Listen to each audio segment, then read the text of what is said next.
quit supporting me and would steal the spotlight. And that's just what would happen. And then it wouldn't be about me anymore. And the important thing is this is all about me. Well, Hi, everyone. Welcome to Lost Academia Study Abroad. My name is Philip, and I am long lost lore for this game. And with me today are all of our wonderful players. Say, classes in session players. Classes in session players. There we go. How's everyone doing tonight? So good. I'm ready to have fun. Ready for some studying abroad? I'm so excited to What's roll her name? Okay. And that concludes Dan's solo And Dan episode. is out. That's a wrap on Dan. Connor has been canceled, and he's done. All right.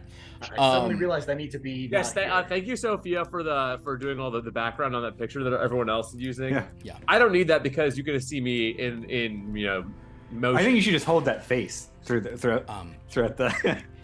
So I'm worried now though because I was gonna show something off here, but the backgrounds often mess with people holding stuff up. So I'm gonna try this, and hopefully you guys will see it if I keep it in front of my face. I do have a special beverage for tonight's game. I have a bottle of Iron Brew, which is a Scottish soda. If anyone's familiar with Iron Brew, I will just once again show you how it's spelled. Did you happen to have that on hand, or did you order it for this? I purchased it at World Market. Nice. Oh, excellent. Okay. It was at World Market. I saw it and said, I'm going to grab that for Wednesday. So let's just hope it doesn't fizz like crazy or anything. I have had this before. It is a strange beverage, I got to tell you. Give us the nose, give us the body. Remember, have you ever seen that guy on TikTok who was a sommelier who did energy drinks? It is I think it is close to like a cream soda, but in a sort of weird way, and there's maybe like a little more sharpness that a cream soda or like a little more, I don't want to say sharpness, a little more zing to it, a little more tang. Acid? Okay. Like higher acidity, yeah. Okay. I think that the brain makes you think that it tastes like orange, and it sort of does, but then it is overwhelmed by other flavors. Right. Close your eyes and take a sip and see if that changes your. Oh my god. Good guy,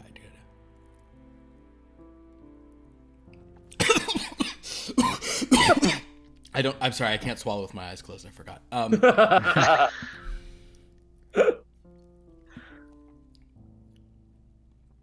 There is some citrusy elements for sure. Okay. And it just, and guys, at just 94 calories a bottle, that shows you why the Scottish are so notoriously, I don't know, athletic. Highland Games is what they drink after it. I don't know. They do love throwing things. Cabers. And pick. Yeah. But you ever done a good caber toss, Philip? No, I haven't. I've never tossed a caber. Tosser, I hardly know her.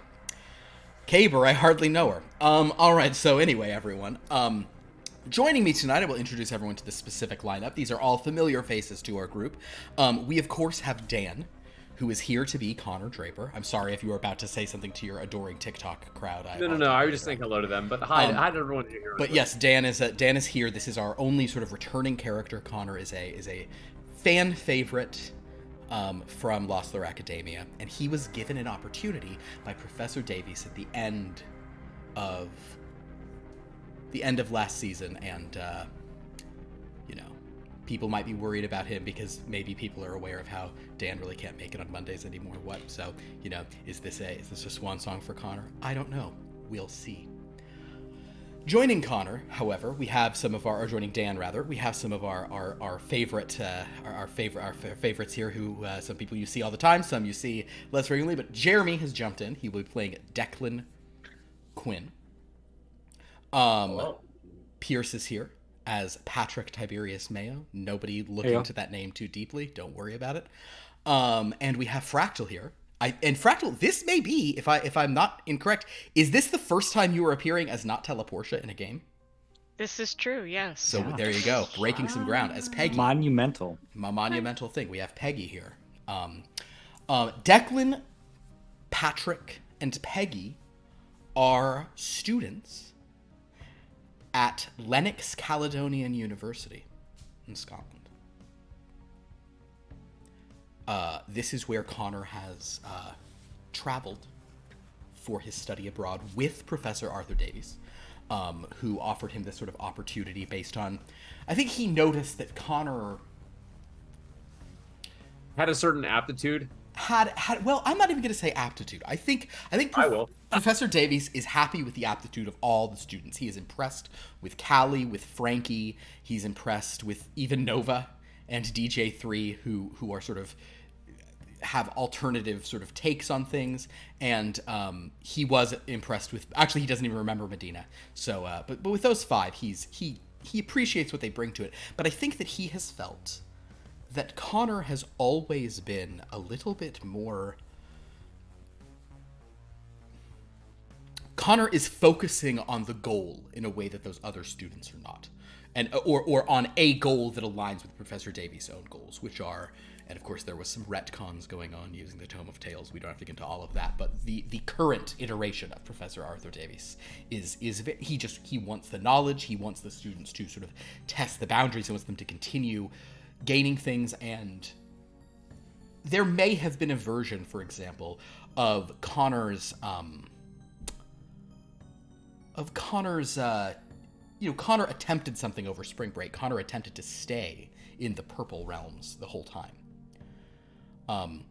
I guess I should mention, speaking of which, to Jeremy, Fractal, and Pierce, just for point of reference of all of this, outside of anything that may or may not happen in tonight's game, you guys live in a mundane real world where there is no supernatural stuff, okay? So, nothing supernatural, nothing you know of as being supernatural. So any creepy stuff is not, is stuff you would be like... known to us. Yeah, you'd be like, well, this is upsetting. I'm in a horror movie now. Yeah, exactly. Wonderful. As opposed to, this is upsetting. Not like I haven't been dealing with this forever. So the professor brought Connor with him to a school, to Lennox Caledonian, where there were reports from a trusted friend of the professor's that something maybe similar was happening here. Connor, you have been attending classes at this university, and I'll even sort of, we're going to begin right now. We're going to begin this with a sort of prologue outlining the past couple of months for Connor. I might bring in Declan, Peigi, and Patrick as all of you are sort of around for this, but we're going to kind of start this with more of I'm so sorry to use the word prologue. I know my 3 top flight players are like, we're on, option 2. Yeah, exactly. But no, whatever it is, option 2. This is more of a sort of getting us into the game here. So Connor, you've arrived. You are going to be you're going to be a student for Professor Robert McInnes, right. MCINNES. Professor McInnes is a history teacher. He's doing a couple of sort of like smaller scale summer lectures. You're just going to attend to those as you would. But you had dinner with Professor McInnes and Professor Davies your first night here. Professor McInnes, he's kind of he's a very sort of like jovial seeming kind of fellow, good to have you here, lad. You'll be, I'm glad to have you here. Let's try haggis. You've never had it. Gotta do that to the Americans. Etc., etc. But Professor McInnes has explained over this dinner, Connor, that he doesn't want to tell you and Professor Davies exactly what's going on. There is a library at school. The library has a name that I don't actually think will mean anything to Connor. But the library is called Trow House. Sick. Okay. Now, Trow House is a library on the Lennox University campus. Connor, you are simply to sort of the instructions are just go to Trow House, behave as you would in any library, perhaps do a bit more reading than you might otherwise, not that you'll have much else to do. Explore the city, take a weekend trip here or there, that's fine, but put in a solid number of hours a week reading there in the library. I don't want to tell you what's been happening, I'd rather get your sort of unbiased eyes on things, if that makes sense, lad. Yeah, I mean, that's fair. I mean, I guess my eyes are already a little biased from what we've been having back at Hampstead, but yeah. Yes, boy, I would like to see it. And Professor Dave's like, you certainly would like to see it. It's very impressive what we have, and Connor has been my prized pupil there. So you have basically been told to go to Trow House to read books that you may find there. And I think, Connor, you do understand kind of the implications of this. You get what this might sort of reveal, what this could mean, I would imagine. So I would say that the past, honestly, several months have been you going into this library and reading. Okay. Just grabbing books off the shelves, anything that kind of strikes your fancy. Would there be anything you'd be gravitating towards in there? The library has, it's a pretty, it's not dissimilar from Hampstead Hall. It's another kind of old sort of, thing, but it's a kind of, so it has different rooms and different collections, but it has a pretty robust, there's fiction and literature, there's older, strange books, there's history. I would try and start with things that were, different in different ways, thematically similar to the stuff we read that summoned characters. And if nothing happened with that, then I would try and go less thematically and more organizationally similar. So if it's whether that's how the book itself is structured, how the cataloging is, if it's a similar type of, you would find it in a similar space in the system. Perfect. I love it. Okay, cool. In that case, Connor, I'm going to have... Oh, and at this point, I actually need all of our players. We were going to do this. Would all of you please roll 4d8s and tell me if you get any matches? You are setting your luck for the night. In this system we're using... By the way, this system is new to two of our players. Jeremy and Fractal have never done this. But in this system, your luck changes every time, kind of just to see if you ever have luck rolls. Connor, how many matches did you get? I rolled 2 2s and 2 4s. And this is the first time I've ever had any matches on a luck roll as Connor, so... Connor, I am so sorry to tell you that you do have to pick one of the... But, oh, goddamn, all right, fine. Well... You don't, you unfortunately don't get the thing, so it doesn't matter which one you pick. You are going to have 4 luck tonight. Congratulations. Okay. So Connor's luck pool tonight is 4 dice. I know that it would be, basically your luck pool will be 3 plus however many matches you get. But if the matches are separate, oh, that's actually a thing I didn't tell Jeremy and Fractal. Sorry, guys. There are occasionally rolls where if you're ever trying to do 2 things at once, you need 2 separate matches in that roll. Oh, so if you're ever trying to I'm going to do this and that, you might make a big roll and then you got to get 2 matches and pick which one's which. So hopefully we don't have any life-threatening situations where that's happening tonight, but one never knows. Jeremy, Declan, how many matches did you have in your 4D? I got 2 5s. Then you also have 4, so type of 4 in your luck for tonight. Fractal, how'd you do? I was able to get 2 2s. 2 2s. You also have 4. Congratulations, Pierce. I assume no matches. That is correct. Perfect. Pierce, you have 3, and all is right in Glasgow. I'd like to say I'm surprised, but I'd be lying. Great. So, as Connor, as you have spent the years or these months sort of doing this, I am going to let you make an analyze roll. You can't spend any power on this because it's kind of a larger turn. No, actually, I take it back. It's a research. Same number for you, but this would be more research than analyze. 2 5s. With 2 5s, which is arithmetic. Arithmetic represents operation, iteration, evaluation. That's actually a good thing for you to roll because you're both researching and analyzing. I will say that after a couple of months of dedicated looking, one thing that you are finding, especially as you do other research, occasionally you find books in here that do not seem to have you have no reference to this work anywhere else, just like in Hampstead Hall. Books that seem to exist, there's nothing online, there's no reference to them in any other card catalogs or anything. These are simply books that are on the shelf. Almost always are works of fiction or literature in a variety of genres, but you maybe find 2 or 3 of those at this point. I would definitely, if I find something like that, I would go through those immediately. Perfect. Make a luck roll.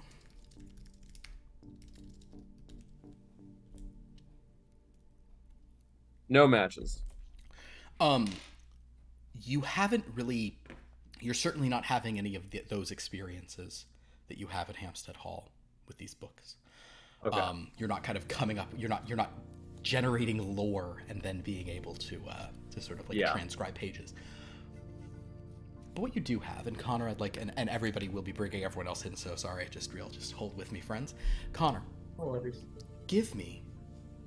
go to the green column and give me a detect vibe. I want you to give me your read on this library.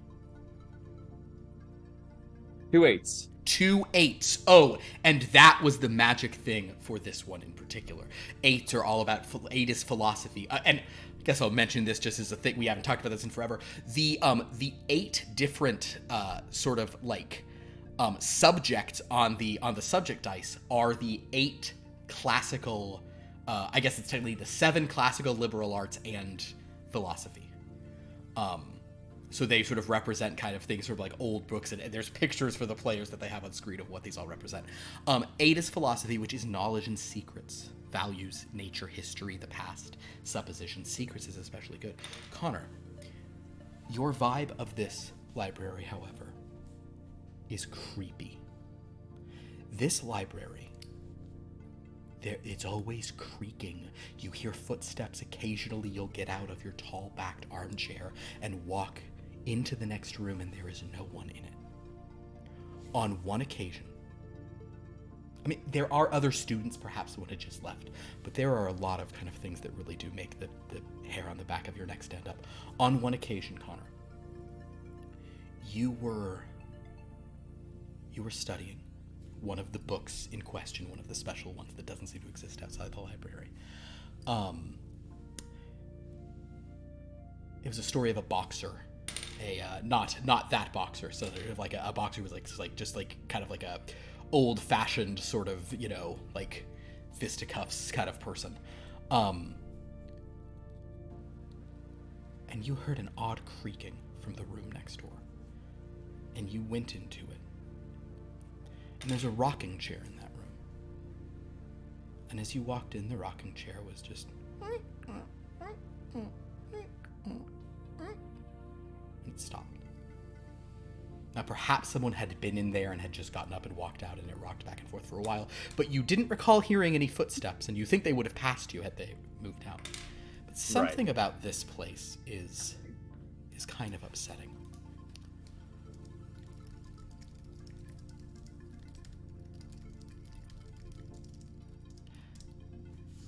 But you're not the only student who has been reading in this library. Declan, Peigi, and Patrick, will you all please make a luck roll for me? Let's see who goes first. So that means you're rolling Declan and Peigi, you're both rolling 4 d8s. Just tell me how many matches you have. Patrick, you're rolling no matches for Declan. 1 match for Patrick. Ooh. No matches. Patrick, you'll actually be going first with the least luck. Nevertheless, your luck came through today. Patrick. Yo. Patrick Tiberius Mayo. Pat. Do you go by Pat? Most people call you Pat. Yeah, you could call me Pat if you like. Okay, Pat Tiberius Mayo. Pat. Yeah. Okay. Kevin's not watching, is he? Yeah. Why would he be? Dan, do you get it? No. Don't worry about it. I didn't when he first told me, and then I was like, that was dumb that I didn't figure it out. You are a student of literature. You read literature. Indeed. Trow House is a very creepy library, but it does seem to have interesting books. You have some knowledges written on here that are just kind of your interests. They don't have to be your interests, but they all seem correct. Go ahead and make a oh god, you have some serious will here. Jesus Christ. Oh wow. You didn't even look at what you heard this. Some of the characters, many of your characters are very balanced. This character has almost everything in will, and then all the bonus dice in will. So it's just, he's got a lot of like 5s and 6s in his will things. I would like for you to give me a compose create. This is more about analysis. Would you, in addition, Mhm.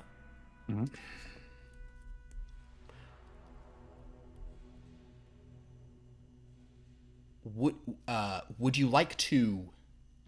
You're gonna have to make another luck on this, and if you'd like to use power, I will allow it here on this. Well, would you like to seek out works related to any of your specific interests? In particular, Hermetic orders and comics, you have a +2 in both of those. 18th century literature, a +1. Gaelic poetry, a +1. Would you like to go? Yeah, Hermetic order. Hermetic orders. Something in a creepy library. It seems like we might find something a little interesting. Perfect. Going after one of So those. I'm going to let you, not only you're making compose create, you may add a +2 bonus for your expertise in Hermetic orders as you're sort of trying to seek out something. And that would mean that I add 2 dice. You add 2 dice to it, so you're getting 8d. Uh-oh, has Lauren entered the chat? Oh, God. Yeah, she's trying to make my special night about her. And she's succeeding, because who are we talking about right now? Right, I know. I hate it.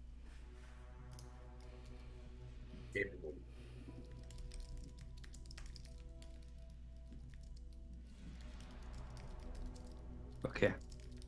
So let me just take a look here real quick. All right, let's go with that. Let's go with a pair of 8s. Pair of 8s, philosophy. That's very good for things about Hermetic orders. Wait, was that a luck? That was. Have you made a luck roll as well? Oh, I did not make the luck roll. Make a luck roll as well. That's kind of less of a thing, but more of a 2 4s. 2 Pair of 4s. Excellent. Good luck. All right.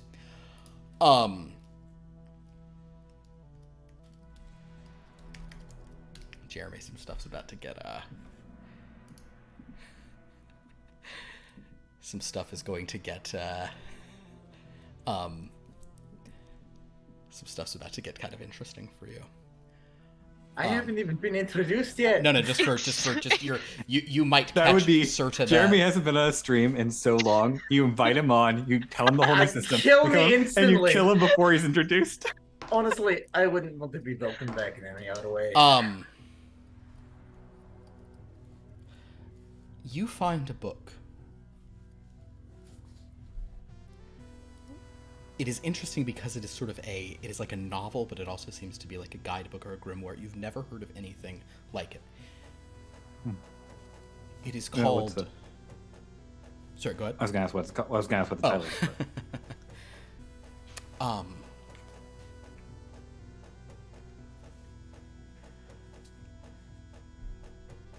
This book is called The Book of Rule. The Book of Rule. The Book of Rule. Any particularly odd spellings there? No. The Book of Rule, R-U-L-E. And it is written by Alicia Crossley. Alicia Crossley. Alicia Crossley. Who's finding this book? Pat has found a book. Okay. called this. Is there any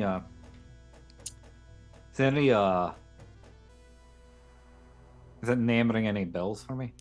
The name... Alicia Crossley. Go ahead and make an analyze, but you may add your knowledge of Hermetic orders, so you get 4. Okay.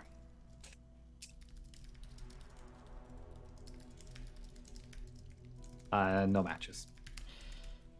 You feel like maybe in the back of your mind something's ringing a bell. There's some similarity, but you're not sure about it. And as you begin to sort of look through this book, it seems to be a strange mixture of like occult, spiritual, esoteric philosophy, sort of religion, magic, Egyptian motifs. But the Book of Rule is a story of a sort of a priestess. She calls herself Priestess of Rule, or Priestess of the Rule at times. And she is on this kind of have you ever read like the old Vanity Fair, like where it's like it very much is like an allegorical story. It's a strange sort of throwback. The book seems to have been written in like maybe the early 1900s. Okay. But it is sort of evoking that. Is it Thackeray? Is that who wrote Vanity Fair? Hold on, guys. I'm here for Well, you gotta be correct. Yeah, or sorry, I mean Pilgrim's Progress. Sorry, Vanity Fair is a part of Pilgrim's Progress. Point is, it's very like it's kind of like allegorical sort of tales where like all characters are named sort of stuff, but it follows this priestess of rule as she goes through a sort of like metaphysical dream world, and everything is revealed to her. Dreams are described in great detail, and descriptions of sort of purple palaces in this distance that she's able to like walk through is very strange.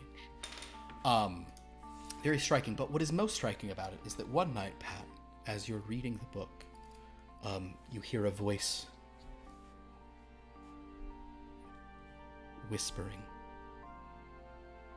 there in the library with you. Do I see a source? Make a look roll.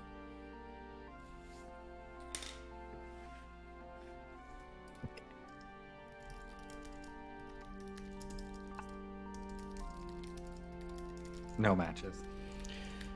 You every time you look up, you don't actually see anything. Occasionally you'll maybe catch a hint of a shadow or feel like there's a reflection, but as you look around, you don't ever see anything. Hello, is anybody here?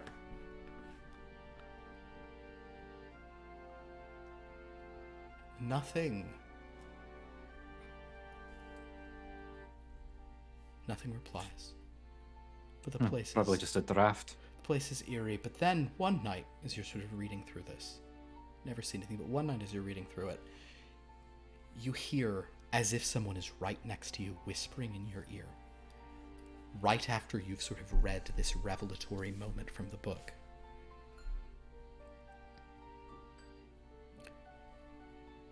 Do as thou wilt shall be the only rule.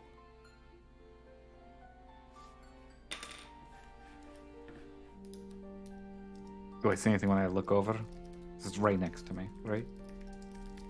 It is right next to you. You glance over, and for a split second, there appears to be a woman wearing a robe like the one described in this book.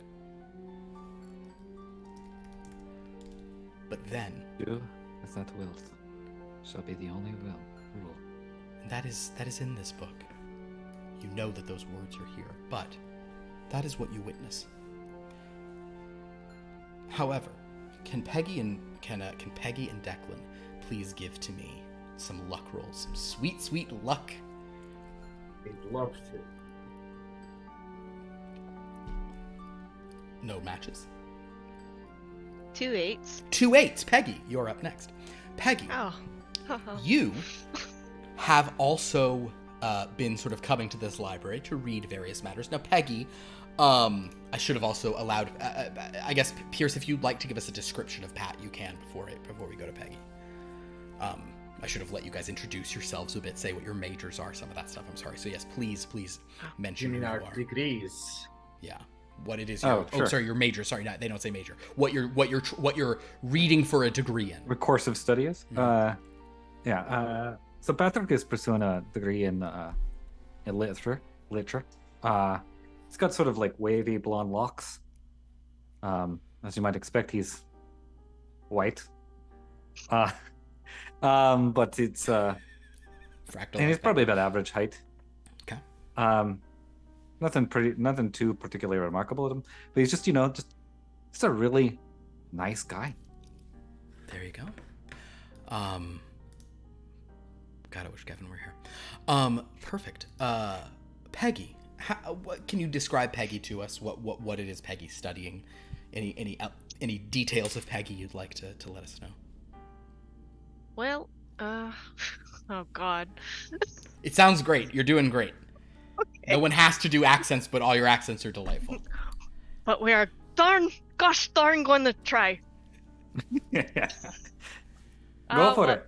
So Peggy, she's trying to study some history right now, and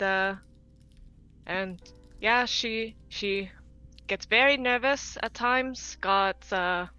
She'll try to play with her hair, like she'll try to put it in a bun when she doesn't know how to put it in a bun. Like she's just, she she tries her best, but at the same time, she's really trying to get into a metal band, and is really trying to figure out her growls, her really trying to work on those. I love it. All right. Well, in that case, Peigi, please give to me another luck roll. So roll your four dice for a luck roll for tonight. Ow. We got 3 4s. 3 4s, Peigi. Indeed. What does that mean? 4s. That's a 3rd degree success. You're about to be very lucky, or in this case, unlucky. All right. I'm just gonna ask you this as a player. Do you want the most like big ticket interesting thing, or would you like something like, or do you just kind of want like a lighthearted fun thing? Do you want to go for broke here, or do you want a lighthearted kind of a happier thing? No, I'll do whatever helps us. Whatever. We'll just dive straight in. I love it. Let's just dive in. Peg. If I scream, I'm so sorry. You going through this library, you're looking for some stories to to give you some inspiration for a metal band. And also like you like history and you like finding old books. Oh, most definitely. But as you're sort of looking through, you notice that there is a very cool looking fantasy novel, the likes of which you've never seen. On the cover of it, like really sort of going to your sort of metal band idea, is a perfect. On the cover of this book, there is this female knight, this woman knight. Her armor it's like Frazetta but darker. It's like she looks so tough. What's also cool about it is it's like there's certainly like you can see like her body, and there's not really skin, but like you can see it, but it doesn't seem like preposterous, like it seems like it's actually functional armor. So like she's both like she's like a murder babe, and she really seems like she'd kill you. She's not just like for a pinup. Like she's very, very tough. The name of the book is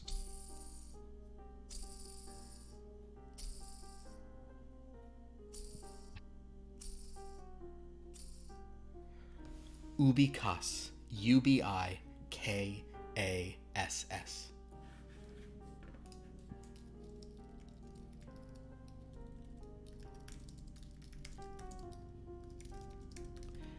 And the novel is pretty intense as you sort of read it. It is, it's like classic fantasy. You suspect it was written in the maybe 1970s, based on the sort of cover and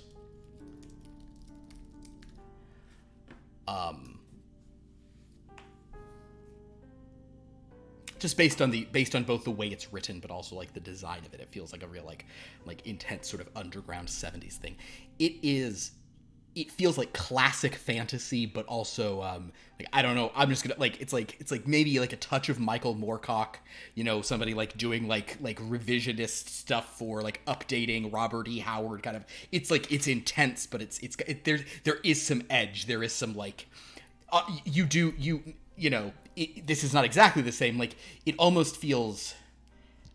You could see metal people in the 80s being super into this, but there are almost like punk rock anti-establishment vibes in it that are also kind of that are kind of interesting. Ubikas is a strange book. I would like you to make you have the same thing for analyze and detect vibe, so I'm kind of going to have you do both of those. So please make a roll on those. Okay. So then that's also 4. Yeah.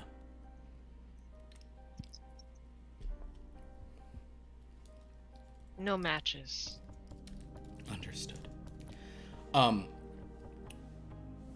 You're reading this book, and And something is sort of eerie about this library. Occasionally, as you're reading it, you hear the whinnying of a horse, the clash of a sword. You seem to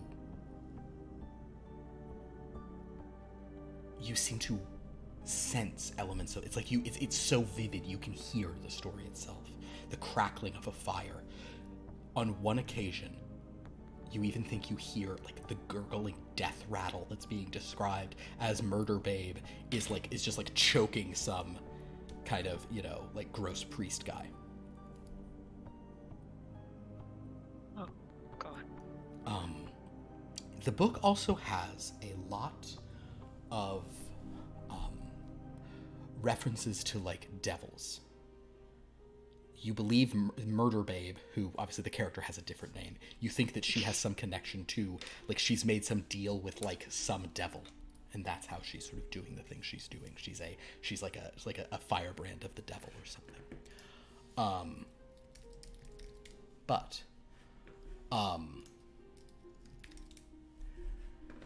as it goes on, make another luck roll for me. Okay.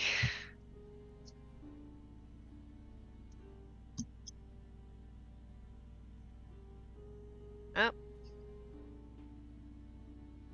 2 1s. 2 1s. Ooh, 1. That is about grammar, which, yes, that's right. Grammar is one of the classical liberal arts. This is about constraint and order. Ooh, identity. That's really useful, too. One night while you're reading, Peigi, just going over and over this strange book of the Ubikas fantasy, you see someone passing in the hallway next to you. You hear the clanking of armor and the jangling of spurs.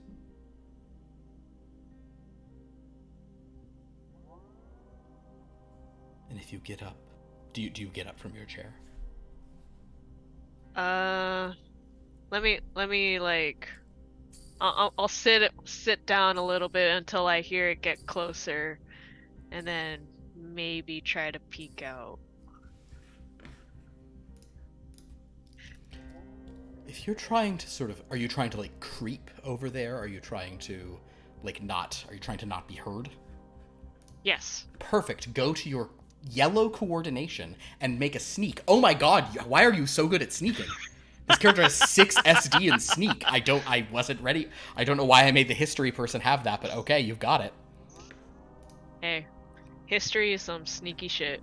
Apparently.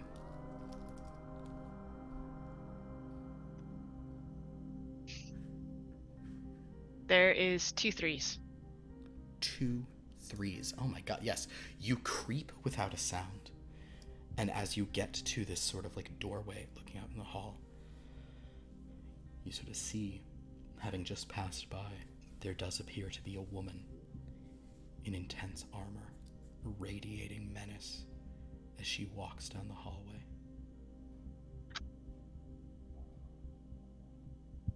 Sorry. You grab your cat to keep you safe. This is, and I think Peigi at this moment, you know that you are seeing the character from your book. You know that this is the so-called Murder Babe. Her name is Gidana, Gidana. Sword of the Devil.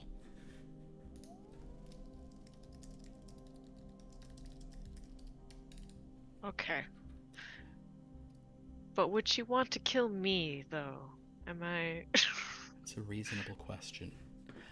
Before you can sort of wondering about such a thing, she seems to pass around a corner and is heard no more. Oh. Declan. Hi. This summer, tell us a little about Declan, would you?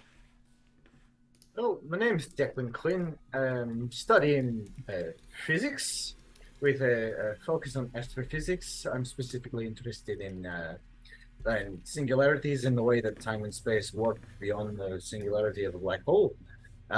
But I do have many interests. I'm very outgoing, and I love to talk to new people and learn new things. But mostly, I like to talk about the things I'm interested in, and I will talk to you about them a lot. A talkative chap. Very good, Right. Declan. I would love it if you would roll for me a luck roll. I would love to do that. Okay, that's a good big fat 0. No luck. So Declan, clearly, though you are a physics major, and just based on your sort of various knowledges, you have 6 different knowledges. So you are someone who can look around, and whether it is because Trow House is a very creepy place, you know. So I don't know if that's something that would appeal to Declan or push him away.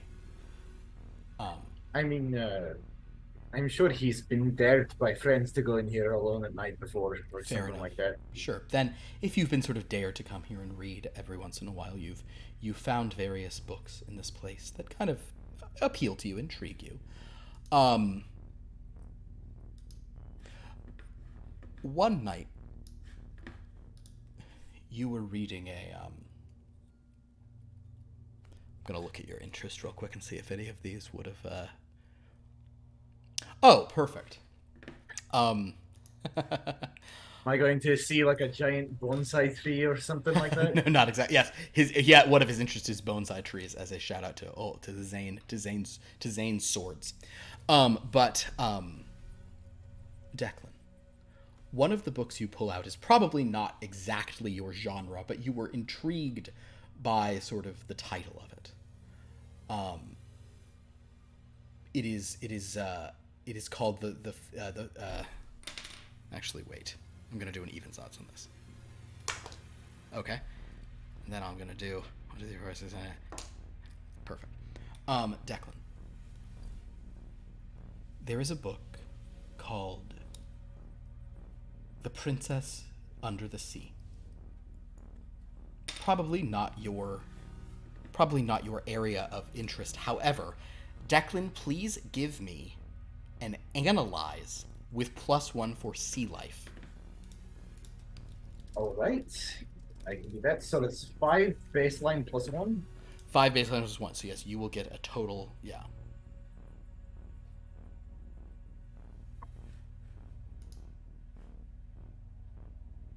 Okay. That's I got 2 1s. 2 1s. Also grammar. Also sort of about the order of things. And again, I identity is helpful in these sorts of matters. What is interesting about this book is this is a situation of you judging a book by the cover. You sort of pulled it out because it said like The Princess Under the Sea. Okay, whatever.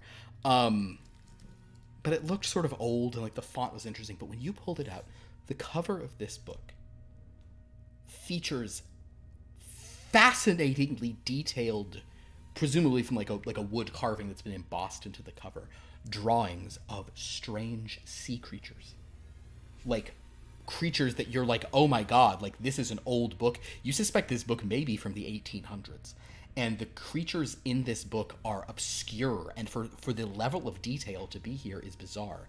The cover depicts, like strange sort of squids and fish and these things that you can identify with that sort of match of like, yes.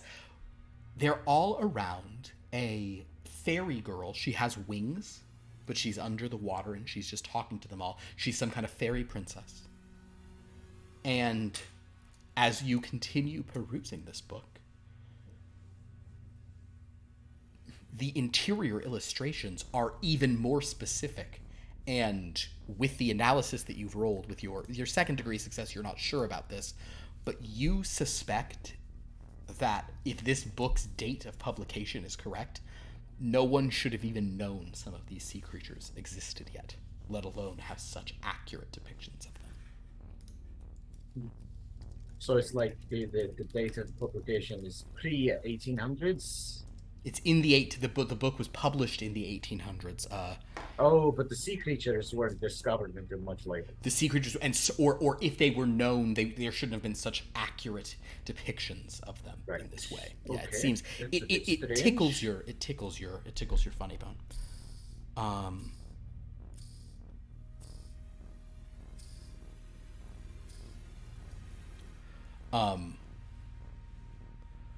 The fairy princess's name is Noedi, Noedi.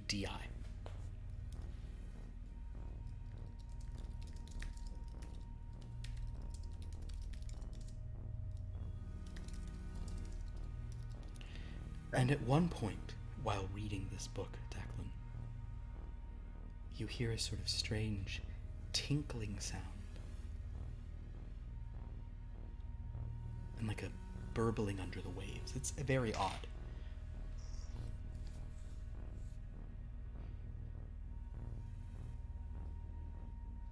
A voice seeming to sort of speak from under the water, yet totally intelligible, saying, "Dance and play, my fishy friends. Hope our fun will never end." Such things like this. Very kind of like gay and happy, you know. A gay, happy time.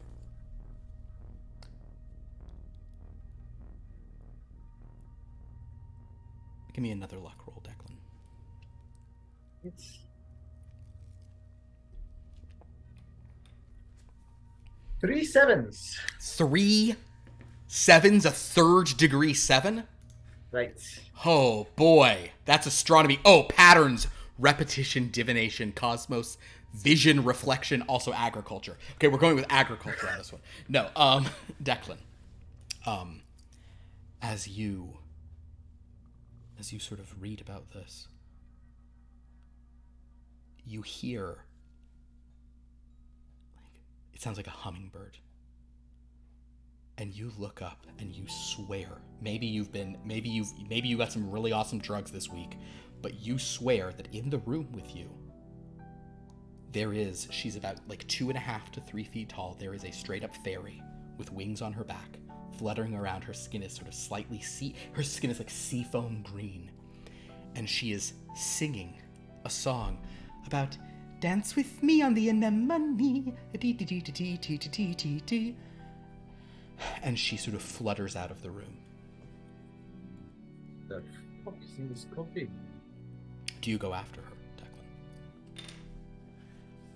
Declan? Sure, yeah. I follow. I must be hallucinating. If you I should go. Oh, certainly. I'll turn the corner and there will be nothing in the next room because I'm hallucinating. I'll tell you what, Declan. Ooh, you know what? And because you're good at it, I'll let you make a jump roll. Because you have an extra one in jump. Don't know why I gave you one in jump, but you can jump out of your chair. Sure. You have already scored a 3rd degree in luck, so you're gonna 2 1s. 2 1s, amazing. So what, man? You're hitting all the ones tonight. So basically, Declan, you in this strange thing, you see this and you're like, oh my god! Like you rush, you jump out of your chair. You're right behind. She kind of goes into one of the next rooms, and you walk into this room and you see standing at the window, sort of stock still, is this woman in this strange robe. Looks like an occultist or something. She's staring out the window. The room suddenly becomes dark. The fairy you're following, like, flutters over to the same window.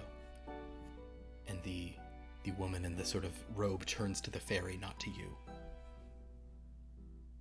And then, Declan, you hear heavy footsteps behind you, clanking metal.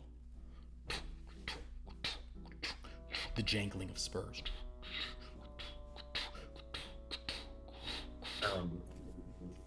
Can I try to like kind of? Am I in the doorway of a new I'll say room? you're in the doorway. That seems dramatic and scary. Yeah. Can I kind of try and like skirt off to the side into the shadows so neither of these parties can see me? Go ahead and make a sneak roll under your coordination. You have 2 dice in this. Wonderful! I have 2 dice. A little harder. So let's see. And sneak. Yeah, give it a shot. No. Yeah. So basically, Declan, you like begin to like try to sneak, but you like step on a floorboard, and the woman at the window turns back, and she has this like intense look on her voice, like a cult leader or something. Oh, and she sorry. looks at you, and then the fairy kind of like fizzles out behind her. But then, Declan, the footsteps behind you grow faster, and as you're trying to shift out of the way, you look back and you see a knight rushing toward you. I'm gonna ask you to make a dodge roll. I know these are not your main things. Make a little dodge as you just try to get out of the way of this. Oh, right. Yeah, sure. I have 2 for this. Yeah. No. So basically, 4. Declan, you try to get out of the way, and like suddenly you fall shit. backwards in this room, kind of like you hit your head on a table. I'm not actually going to charge you any power right now because this happened at some point in the summer. But Declan, you awaken the next morning, being shaken awake by the librarian. The main librarian here, her name is Emily, Mrs. Ogilvy, and she says, "Oh, lad, you're not supposed to sleep in here." Oh! Oh, did you hit your head?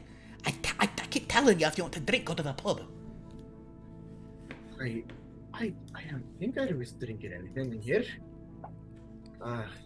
What time is it? We're about to open. It's nearly 7 a.m. Maybe 8 a.m. I'm not sure what time they open libraries at Scottish universities.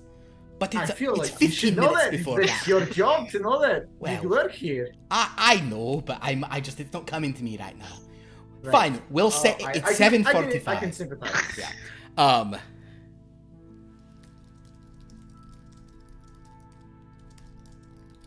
In any case, you have like a bad headache for a few days, from where you impacted your brain, but you're largely okay.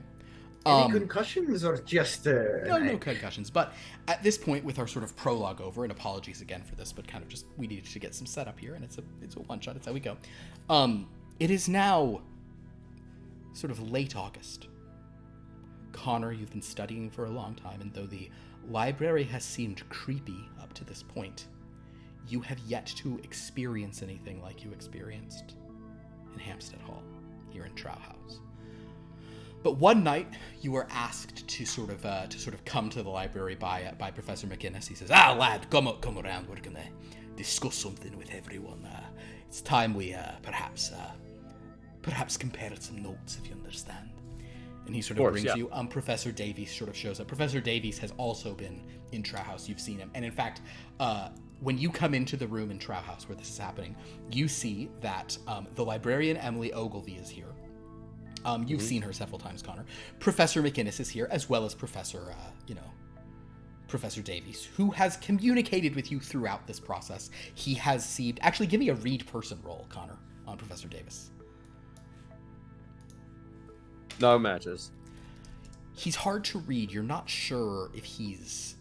He hasn't been very forthcoming, so you don't know if he is frustrated or if he's busy. You kind of can't tell. But he's here tonight, sort of looking as his typical, "Oh yes, Mr. Draper, could you have you here? Yes, of course." But you see there are 3 other students. Declan, Pat, and Peigi have all visited. Have all been summoned to this event. And Connor, you probably suspect maybe what that might imply, what that might mean. Yeah. I'm going to say that Declan, Patrick, and Peigi. Connor, I'd like you to roll 1 die. 1d8. 4. Okay. Declan, Patrick, and Peigi. I'd like all of you to make a luck roll and let me know if you get any 4s. Oh, intriguing. Yeah. 1 4. 1 4. I got 1 4. 1 4. No 4s. No 4. Peigi, you've never seen Connor before. He's never crossed your path. Declan and Patrick, you recognize Connor. Perhaps you've said a few words to him here or there. I'm going to say that Declan, Peigi, and Patrick, all 3 of you recognize Professor Davies as having been in the library. Kind of dashing middle-aged man. None of you know him by name. You aren't in any of his classes, and in fact, he isn't teaching any. But you've seen him around, and Declan and Pat, you guys have seen Connor. I will entirely leave it up to you if you guys have exchanged pleasantries, if you know each other's names, if you've hit up the pub here or there or whatever. No, Connor's just doing his own thing. Fair enough. I'm not here to make friends. That's unfortunate because we're definitely gonna be friends by the end of this. Because Friend. the name, Right. that's too bad. Because the name of this I'm one shot exclusively is here to make friends. making friends. You're all sort of gathered. Connor, I'm not even gonna have roles beyond this. You can tell that Declan and Pat, who you've seen before, as well as Peigi, who you haven't, though they're all trying to sort of keep things a little in, unless any of you are just like looking totally crazed, they all have a look about them that indicates they've seen some things. Now, you also have felt some strange feelings in this place, but they really have some energies about them. Once you're all in, Professor McInnes says, well, thank you all for coming. So I'm going to make some introductions. Declan Quinn, he's a physics student. Pat is reading literature here. Peigi, I know Peigi I do more than just reading it, but fair enough. Pegi's one of our Pegi's in the history program, although Connor, she's not in the class that you've been taking. She already took that one. No. But Peigi is a pupil of mine, for I'm a history professor myself. This is Connor Draper. He's an American, if you've never met him before. Fancy. He's here studying just for the summer. He's a student at Oakshire University in America. And all of you have heard of Oakshire University. It is an Ivy League school. You're like, oh, damn, okay, fancy boy. And you look at him and you it's like, okay, we get it. Can you give me like an equivalency for our school in relation to that school? So I understand like if we're on par. You are not really on par. You're at one of the best schools in Scotland, but the sad state is like the best schools in the UK. It's just Oxford and Cambridge. Right. Other schools are great and shouldn't be viewed that way, but it is Oxbridge. They call it it's literally called Oxford. Oxford or Cambridge. Well, again, that's the same thing with the Ivy League, right? Exactly. It's about perception, not necessarily. Yes. You are not in an Ivy League school. You're in a very good school. You're probably in the best school in Scotland. Maybe Edinburgh University would be considered whatever, but you're at a very good school. Get a great education, but he's at you don't have the fanciness of saying Oxford or Cambridge.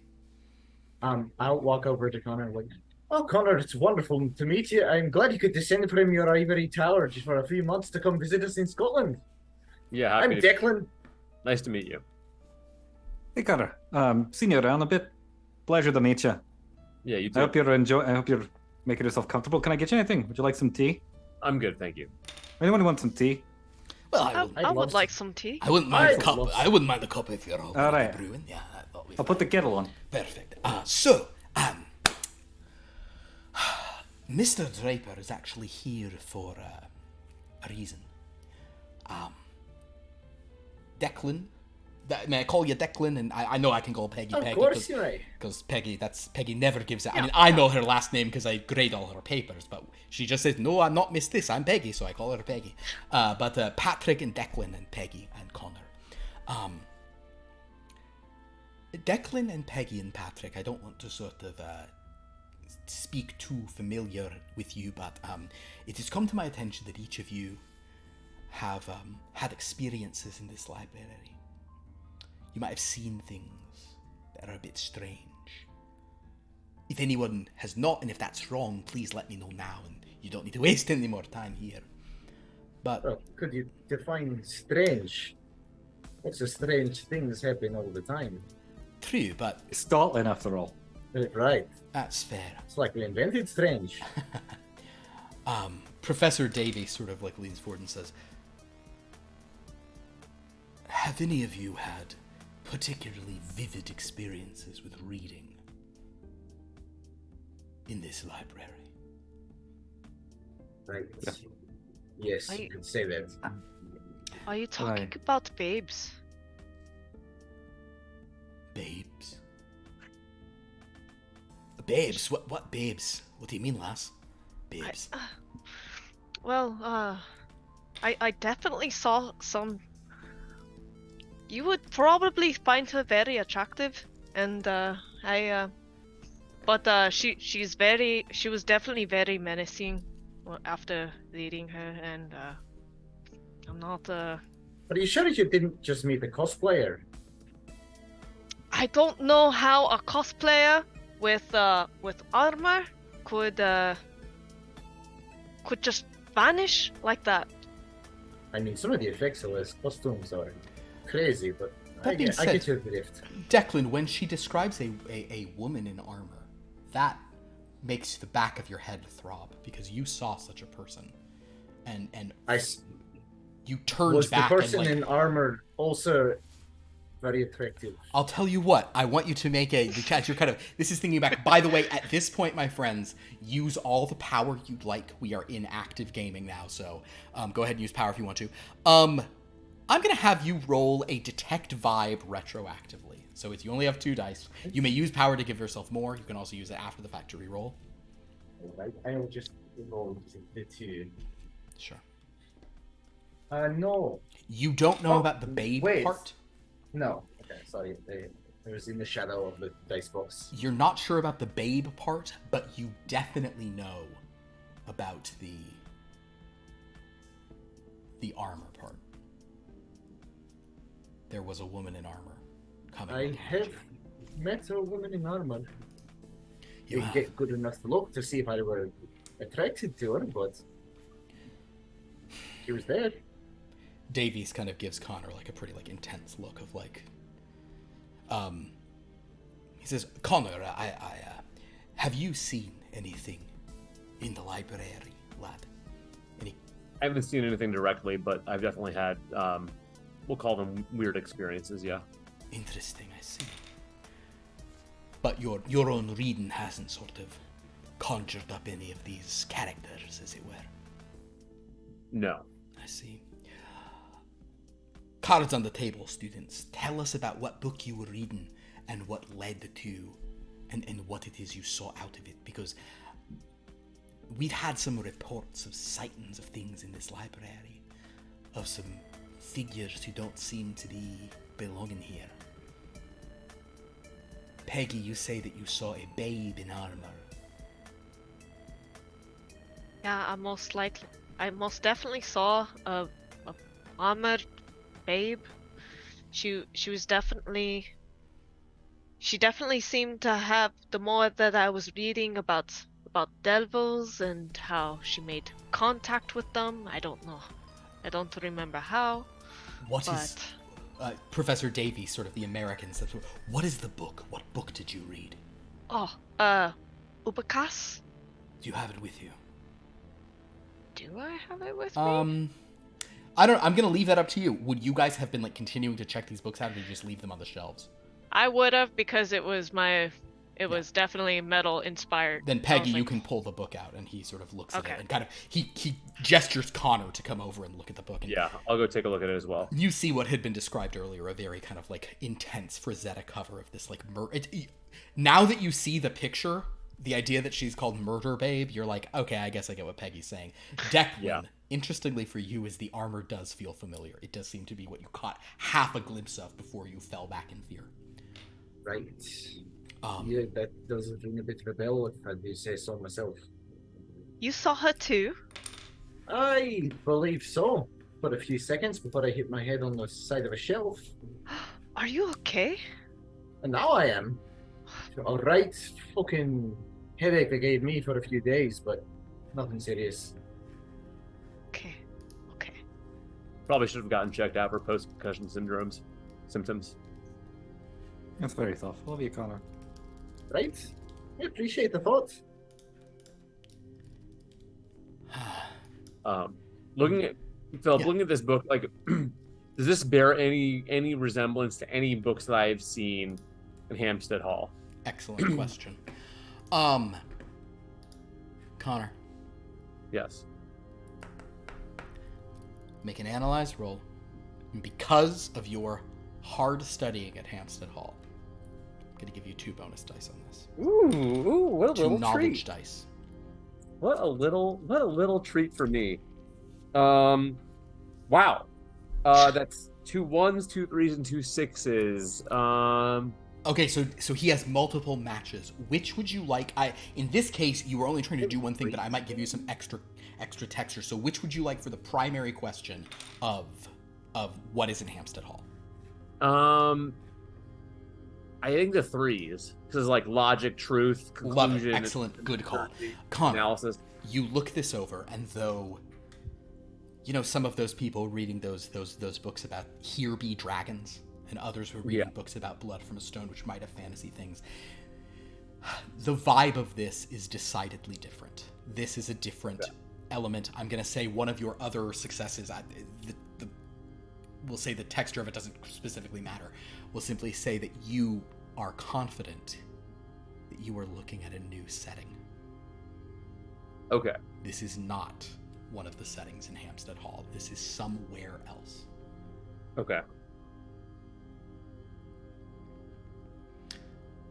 Anyone else have a book they'd like to share? I'll come back in with sort of like with the tea. Start handing it. It's like, I didn't so much see anything. Certainly not any sort of babes in armor, but I did hear a voice talk to me. I started as a whisper, but by the fourth or fifth time, it sounded like it was someone right next to me. I swear I caught something out of the corner of my eye when I turned to look, but nothing. Certainly not anyone in armor. Oh, by the way, I'm sorry, Connor. You're an American. Would you like some coffee? No thanks. Okay. What's the book, lad? Do you have it with you? Oh, of course. And he pulls out a book. Pulls out like out of his like satchel. He pulls out a book that's like got tons of like Post-it markers in it, all over the place. It's called the rule. The Law of Rule. The Book of Rule. Right. The Book of Rule. The Book of Rule. The Book of Rule. And at this Professor Davy steps forward very intensely. The Book of Rule. Does that mean anything? Crossley. Tell you what, Connor, Declan, and Peigi, based on your areas of expertise, this is a flat luck roll for you guys. So just roll luck for the three of you. 2 5s, 2 2s. Holy Jesus! 3 1s. 3 1s? Guess that's what happens when you're the main character. Oh my god. Peigi? Any matches? 2 3s. Okay. I'm gonna say that Connor and Peigi have a thing of like, oh, that's kind of like vaguely familiar. Yeah. That seems like a riff on a thing. Like that. This feels like some like occult stuff.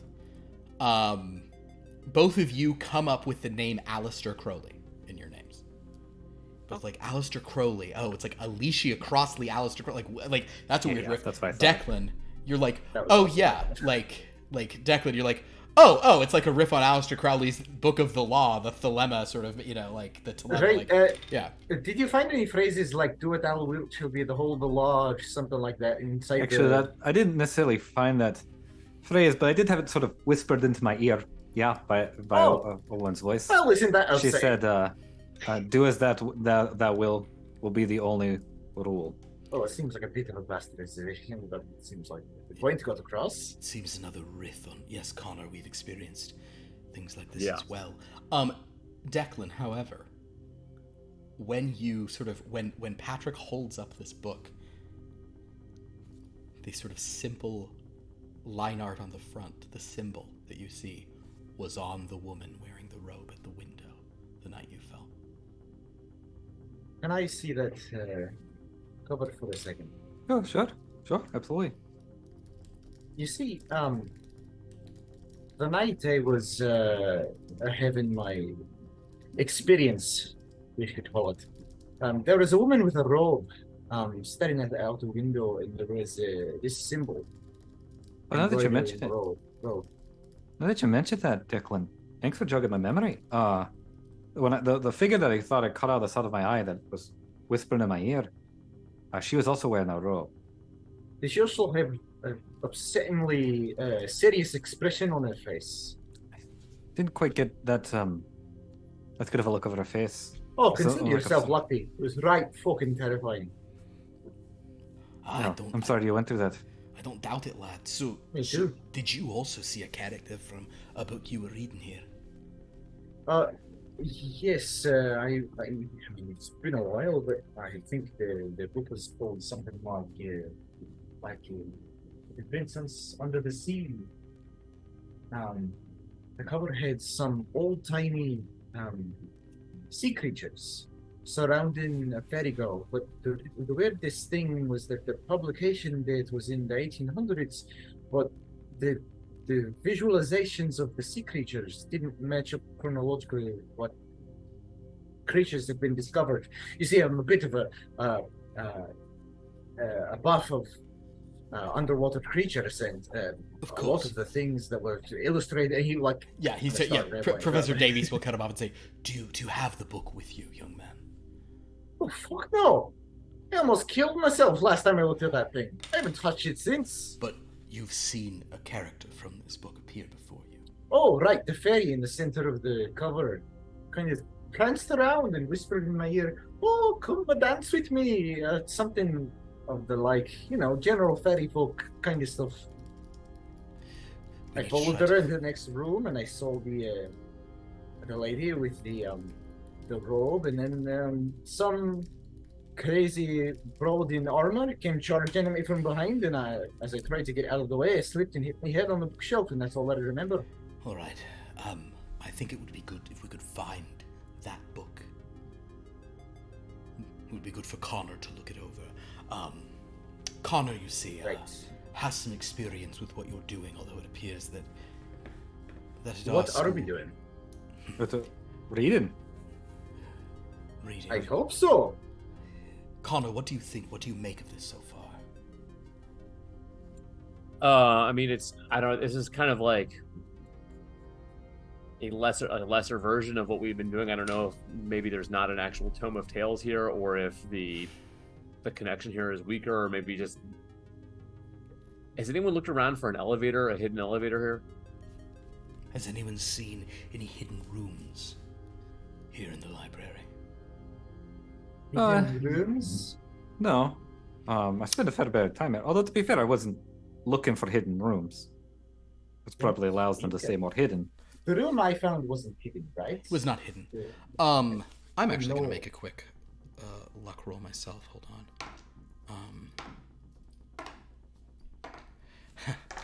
The librarian says, "As a matter of fact, there is a room that seems to be here only some of the time. At least a doorway." Where is that? Can you show us, please? "Yes, this way." And she sort of leads you guys out. Now, Declan, Peigi, and Patrick, you are all very familiar with this library. You come all the time. Connor, you are too. She leads you up to the second story, which for Connor, for you, is the third floor. UK. And as she's sort of walking around here, she kind of comes to the end of one of the hallways, and all of you notice something that is pretty strange. There is a staircase that typically isn't there. Usually this is just a flat wall, but right now there is an old rickety staircase leading up to a plain closed door at the top. Professor McKenna says, "Well, that's not usually there." She says, "No, but it's here right now." Professor Charles says, "Fascinating." Right. Sure. What was in the tea you just brought, Patrick? No, just tea, and you take 2 sugars, right, Declan?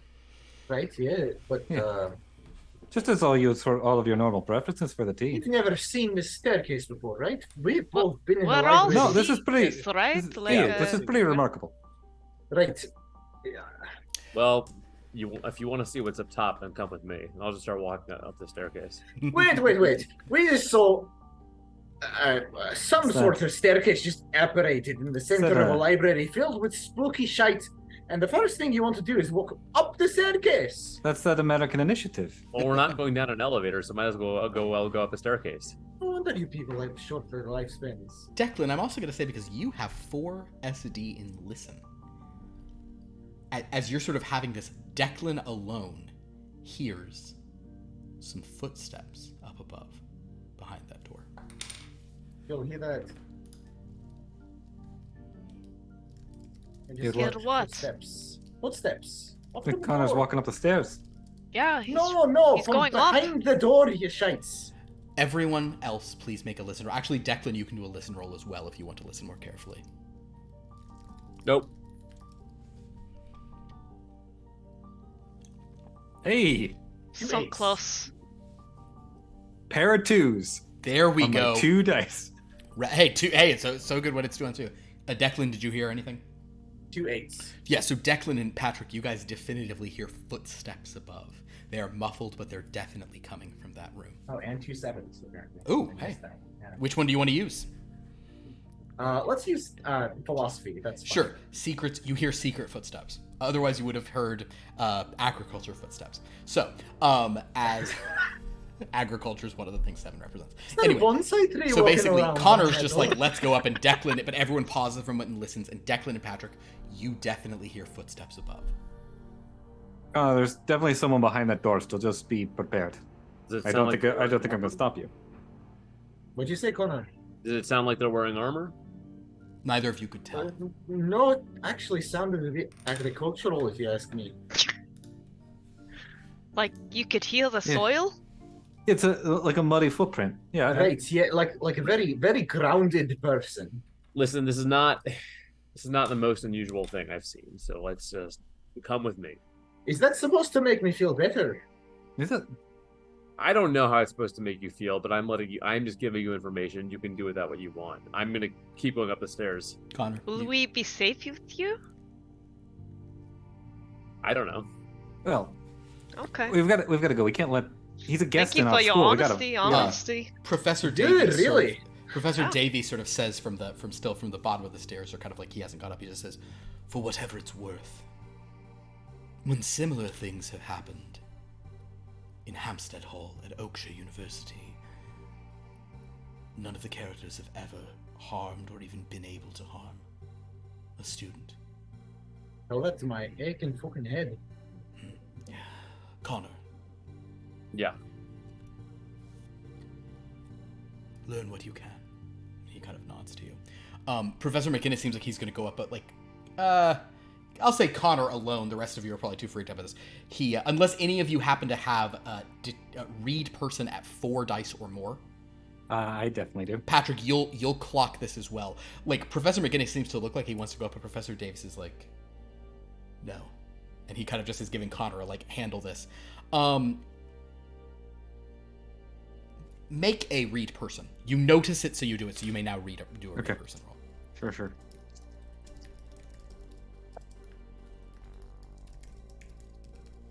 Pair of sevens. Pair of Astronomy. 7s. Okay, again, patterns, repetition, vision. Sort of say like you're, you're not. I'll say you generally get the sense that this is less. He seems to be doing this in a way of almost like this is a student thing or something. It doesn't seem malicious, as far as you can tell. It seems more of a like let the kids do this kind of, Gotcha. Yeah. Gotcha. So Connor, you seem to be an expert. I tend to take expert advice, so let's see what we have up here and hear what you have to say. great. Connor, you're at the old door. This door is not a modern door that has like a recently installed hardware. This is like an old antique door handle. I'll try and open it. Perfect. You open the door. Open it up. What you find within is an interesting room. It's not huge, but not small. Maybe like 20 by 20 rooms, like a sizable room. Notably, there are no bookshelves up here. There are a couple of little tables and chests to the side, but what is so striking about this room is the paint on the walls.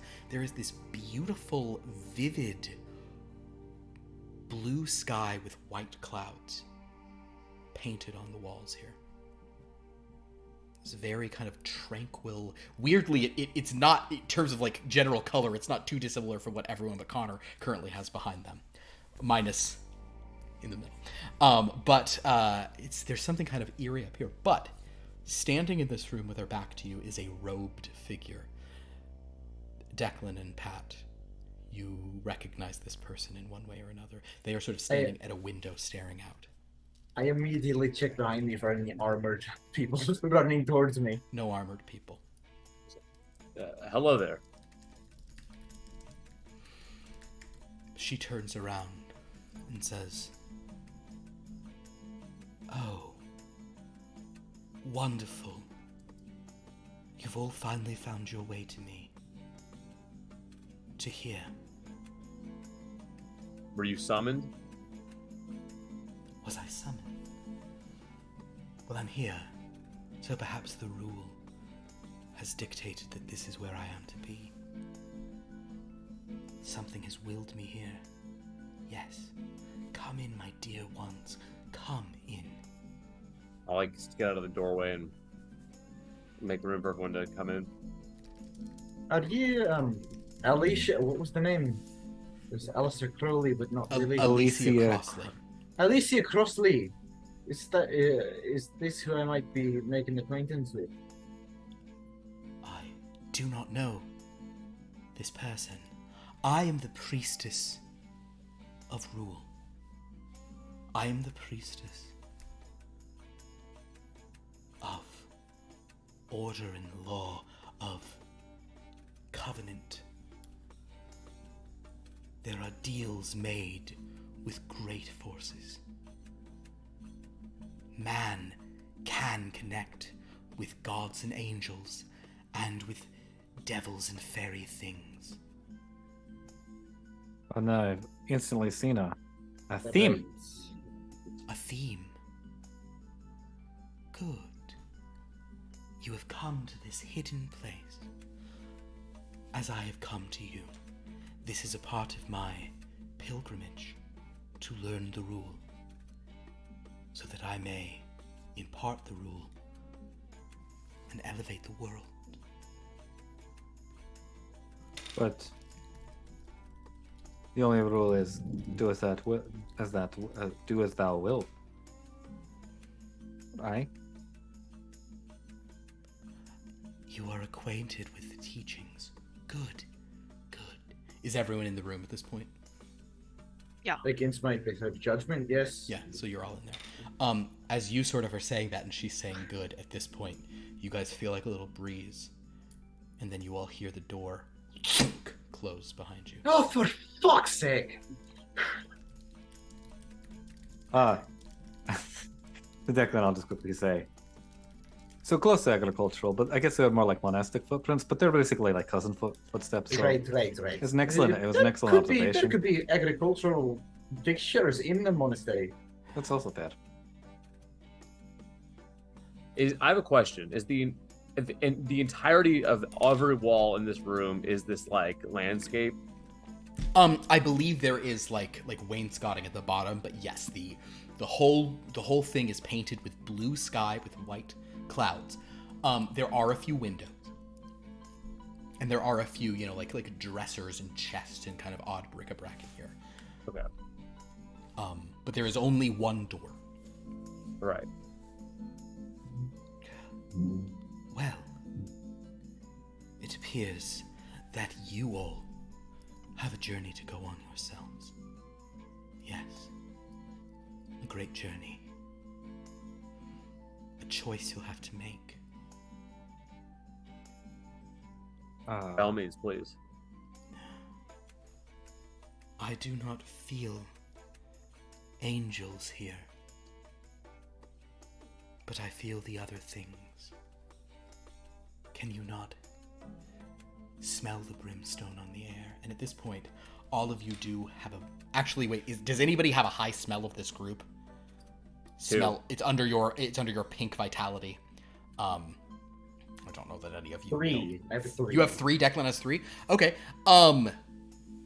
You do scent a little bit of like that kind of like sulfurous, like rotten eggs. Rotten egg smell. Yeah. I can smell a bit of it, I suppose. Make a smell roll. Smell it, smelt it, and dealt it. No, nothing. You can smell it, but you're not sure where it's from. Thanks. But there is also... But I took past the gas. There is also...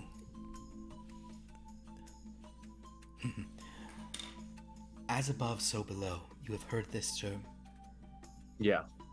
There is the devils below us and the angels above. But do you know what is beside? No. The hidden folk. The fairies.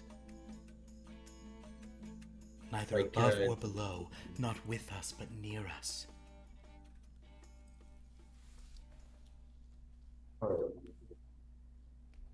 Do you sense that? What is it? No. Like in a parallel dimension of some sort. Oh. Not right now. What is it? Does that mean that there Don't mind me was- asking. Yes. What is the name of the place you come from? I come from the land of the rule.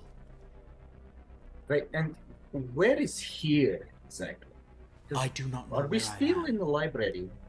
A library, yes, I saw many books below with the others. I'd go look out one of the windows. Sure. You see the school grounds outside. I think, yeah, I look back at Declan. I think we're still here for now. All right, well, that's reassuring, at least. For now? But this room is opportunity. If they're not above or below, but off to the side, they sort of do they still abide by the same rules? No. And that is important. You must all understand that. The rule of each is different. You must understand. As above, so below. There is a rule above and a rule below. The rules are not the same, but they are equal. There is a rule where we are, a rule below us, a rule above us, and a rule to the side, and a rule to the other side. But we do not see the Shadowlands now. No. There are two paths before you. One walked by a knight of the devil, and another flown and swum by a fairy princess. Why, if there are also angels above, why are they not here? I do not know. Connor, in response to that question, and she seems to generally not know, I would love for you to do another analyze, and god damn it, you can add your two brilliant die. Your two brilliant, your Lost Lore Academia dice. 2 5s. 5s, okay. I don't even know if we've had a 5. Arithmetic value operate. Oh yeah, we have. But operation value elements, the factors, the numbers, the formulae, just like how it's all like, just like the nuts and bolts. Connor, you ask the question. She seems to not know, but then you understand exactly. There are no angels here. There are no shadow things here because nobody read about them. They have not been summoned. She is here, and she represents some kind of crossroads or journey. She represents magic on some level. But what she is telling you is that there are two paths ahead. One is limbed with hellfire, and the other with pixie dust. And as she speaks, all four of you notice that on either side of the room, the nature of the blue skies change. On one wall, the paintings darken, take on a reddish tinge. The clouds become dark and wuthering. On the other side, the clouds seem to become more amorphous, twinkling. Could we perhaps instead just leave the way we came? You wouldn't learn anything that way. I'd also not die. You may do as you will. That is the rule. Does Connor have a general understanding after like doing all the research in the different settings that like have an understanding that, like devils like respect law and order and fairies are generally like chaotic and weird and shit? I think that Connor has read enough, has heard about. I mean, Connor has like the students. They have summoned some new characters over the summer, but and maybe people have even texted you about like Callie probably would have texted you here and there, or no, you're not taking any text. You're not. I didn't. No. If they texted me, fine. I didn't text them. Unrepentant dick. As you get the impression, you certainly understand the fairies. You've met Moorsteel. You've met the wellness sprite. You've met some fairy type characters. Fog, yeah. You've met some devilish people. Hopper the weird bunny. I think that I will say, however, that like as like a meta thing, I have presented devils and demons not always exactly the same. Of like one is order and one is chaos. They're just like kind of like different stuff. But yes, you would have a sense that the fairies are going to be like there is going to be a malevolence with the devils, but there's going to be a predictability with them. Whereas yes, the fairies will be more chaotic, but and either could be dangerous for sure. Right. Okay. I mean, I'll just kind of like inform everyone that that's my general understanding.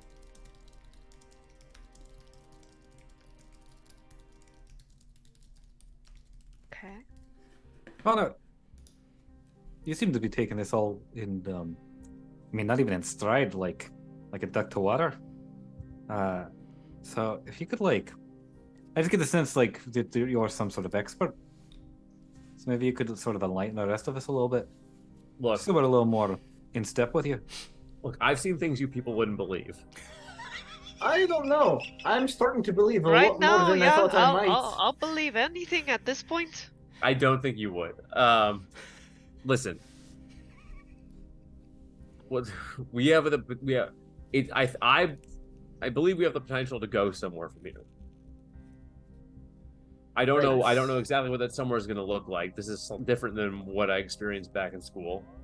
But oh well, that makes two of us. Great.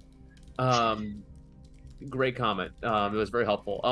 My recommendation is we go the path with the devils. I think that even though they're probably going to be a little worse morally, they're usually a little more, how do you say it? What's the best word? Predictable. You know what know what they want. Fairies are just gonna mess with you. There's no rhyme or reason, except for fun and weird shit.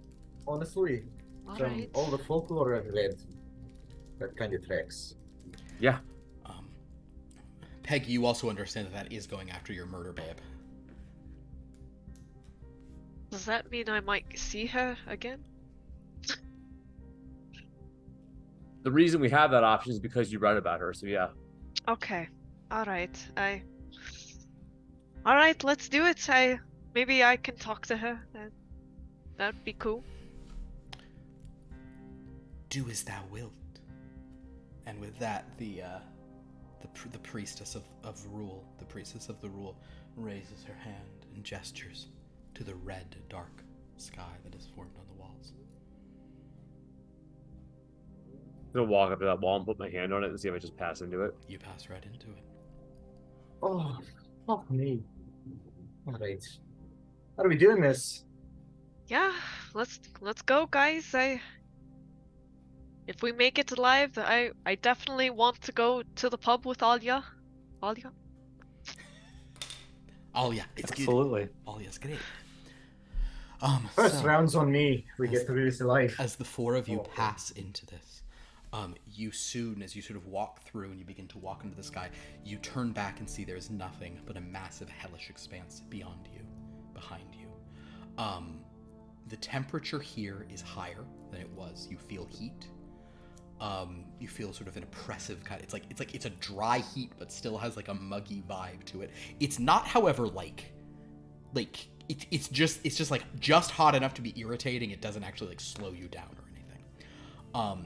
Definitely there is like the scent of like brimstone burning, but there's also just general smoke and something that kind of smells like incense as you sort of make your way through the space. Connor, go ahead. As soon as we're in, I'm gonna look at Peigi and say, you read about that armored woman, right? Do you hear her at all right now?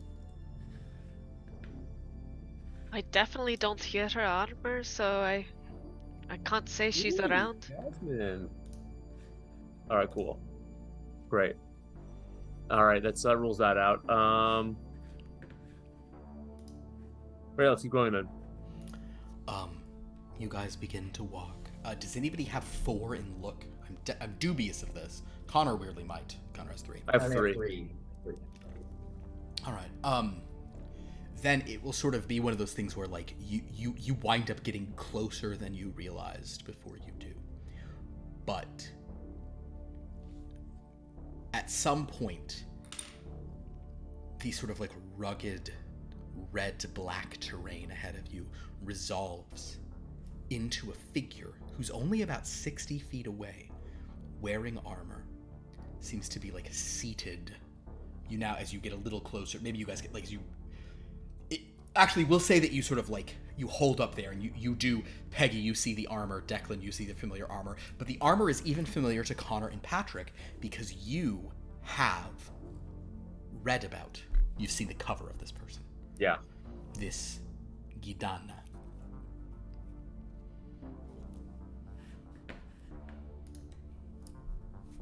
It's like we're standing 60 feet away, like she's just sitting there.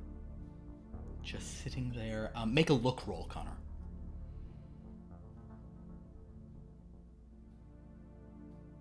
Nope. You think she's facing away, but it is hard to tell with armor, but she seems to be very sort of still and seated. Okay. I'm gonna lean over to Declan as this is all materializing in front of us. Like, okay, I'm starting to think maybe I did grab the wrong pot off the stove. Right, how many don't sugars did you put in the tea? It's not really the sugar; it's more of the sort of the myconids that would be in the other the other kettle. Well, more logical. Although Connor's here explanation than and Connor everything didn't else have any tea, so unless Connor's a Right, figment but of he's our American, imagination. so No, we saw him before we had the tea, so Okay. right. So then but the he most was also logical. American before So, we had tea. So then the most logical thing we've come up with then is that this is all really happening. this is most definitely happening. Well, All right. When I first started seeing things like this too, it was really disconcerting. Yeah, you can say Alright. that for certain. But you'll get used to it. Very eloquently Okay. put. And then excuse me, Gidana.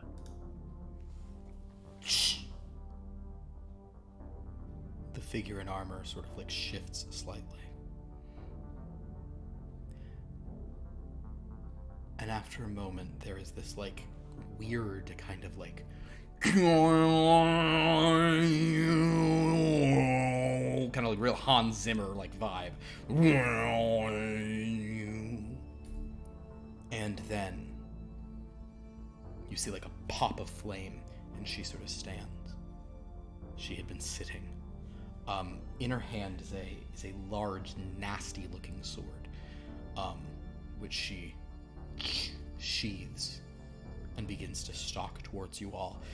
Definite murder babe, and in fact, I will even say I don't have a good thing here, but you guys all actually everybody give me listen rolls.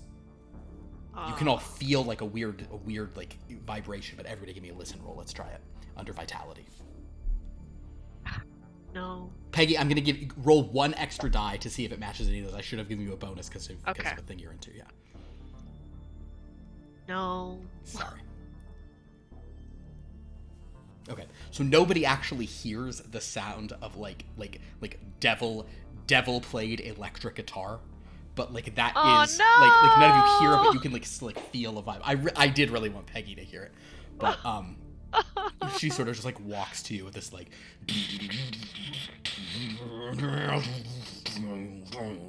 and she kind of stalks up. There is like a very devilish vibe to her, to like the horns kind of sweeping back on her helm as Gidana walks up to you.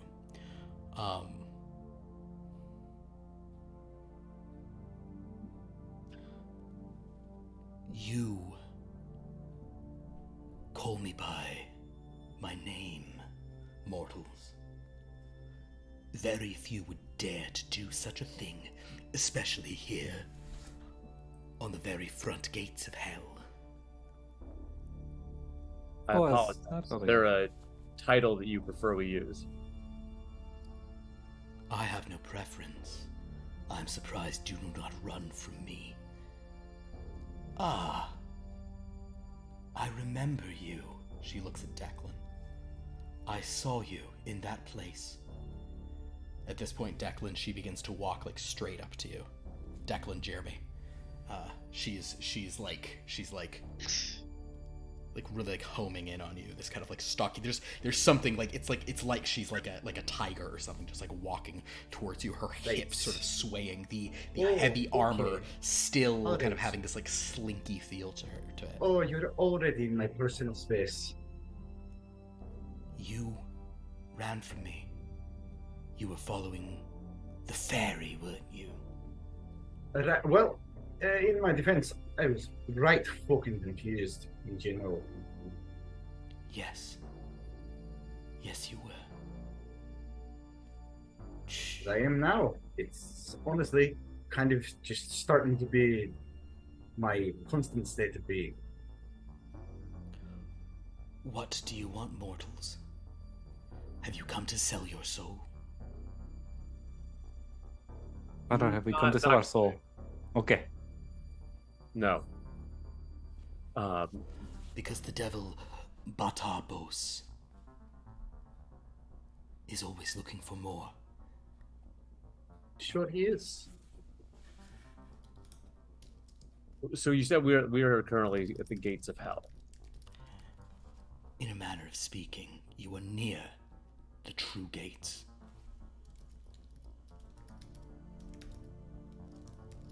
Interesting. Do you wish to go? What does the sky look like here? It's like exactly what you saw in that sort of picture. Okay. She'll sort of Connor, just give me like a persuade, I guess. You're asking questions. Let's see how receptive she is. I'll spend 2 power to slap a die on here. Let's get some power on this, guys. Come on. 2 2s. 2 Rhetoric. 2s. Rhetoric. That's great. Rhetoric's working for this. She seems. This place, like the library on the mortal plane, is a representation, a dream, a concept, a construct for the mind.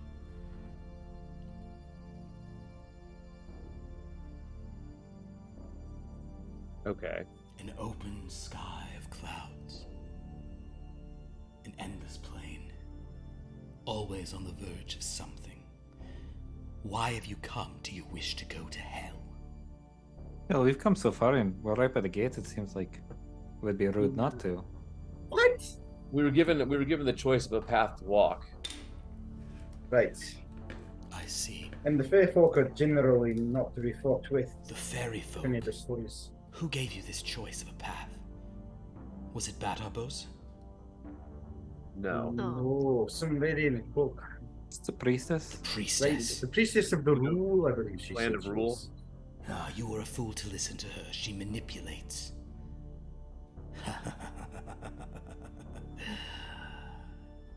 You're in hell now, or on the outskirts. I would recommend you all choose a side. If you pledge yourselves to Batarbos, you will at least not be flayed psionically. Or you could always strike out on your own. Well, I don't enjoy the idea of being flayed. So could you tell us a little bit about this, Bethabos? Right, can you give us your elevator pitch or something?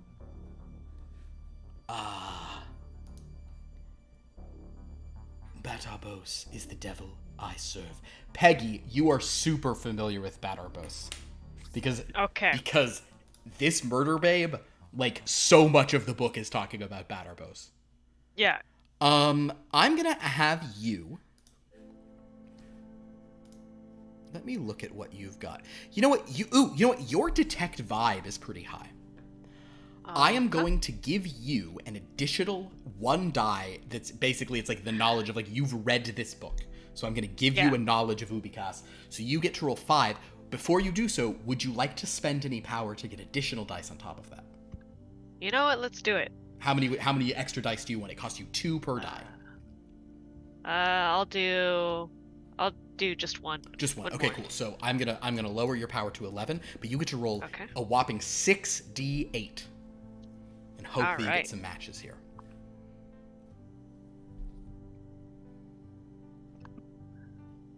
Two fives. 2 5s. Manipulation, evaluation, the formula, kind of like the nuts and bolts of how it all fits together. Perfect.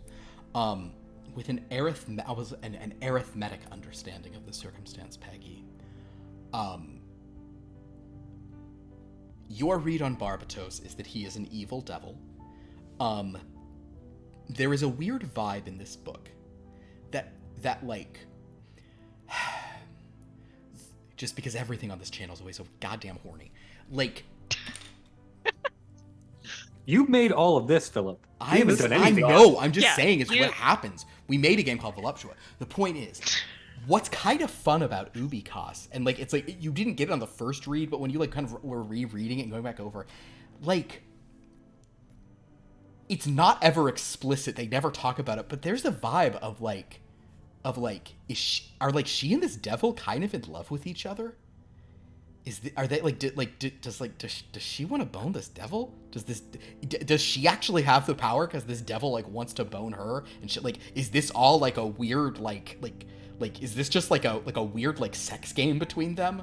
Of like she makes these pacts with him and he's like, you'll give me, like, it's like he's always asking for her to like give him everything, and she's like, I shall give what I will, but I'm also like, I still have, you know, it's a weird, but like there's a read of it where it's like, and the way she keeps talking about him and how like she wants to get like souls from him, there's a part of you that's like, she wants to fuck this devil. She's a regular Hoboken witch for how bad she wants to fuck a devil. Like, come on, guys. Yeah. That's a reference for my top flighters here. We got it. Yeah. Hell yeah. Alright. So she really wants our souls. She wants your souls, not so. Barbatos is an evil devil. He's the same as any other devil. Actually, no, take that back. There are a couple devils who are clearly like worse and grosser than him. He has some degree of a code. But you think her talking about him is her being like yeah, like this is, oh god, Barbatos is gonna be so turned on if I give him souls, and he'll be and like I bet he's watching me right now, like rubbing one of his horns. Oh, well, I can safely say I don't like a Just being single like- aspect of this scenario. Right, yeah, that sucks. I hate that.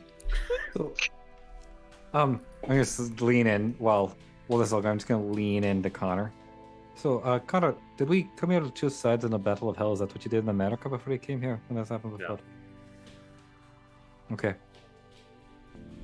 There was this. We were at a point. I was imagining that 100% in my head. All right. Well, that's seared into my there was prefrontal cortex. there was another battle there on a much larger scale than this, where we did have to make a choice. We made a choice. Yeah. So our current choice is Die horribly. go with the devil, or don't go with the devil. Right, but if we don't go with the devil, then he's going to flay us psionically. I don't think that's what it didn't sound like what was implied. He It sounded like might someone might play play us. Yeah. Oh, right. Gidana So he says. might be flayed psionically. Gidana says, none of you are currently on my list. None of you are targets of the ire of Hellbringer. She pulls out her sword, Hellbringer. Peigi, Okay. you know Hellbringer real well. She says, Sick guitar riff. I'm sure. actually, at this point, you all do. At this point, you all do hear if she does it. It's like,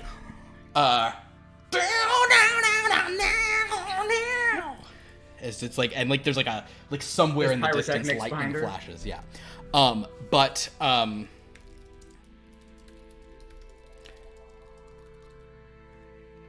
she will say, "You have come here. I could kill you. But there is little sport in that for me. Not one of you could withstand my blade."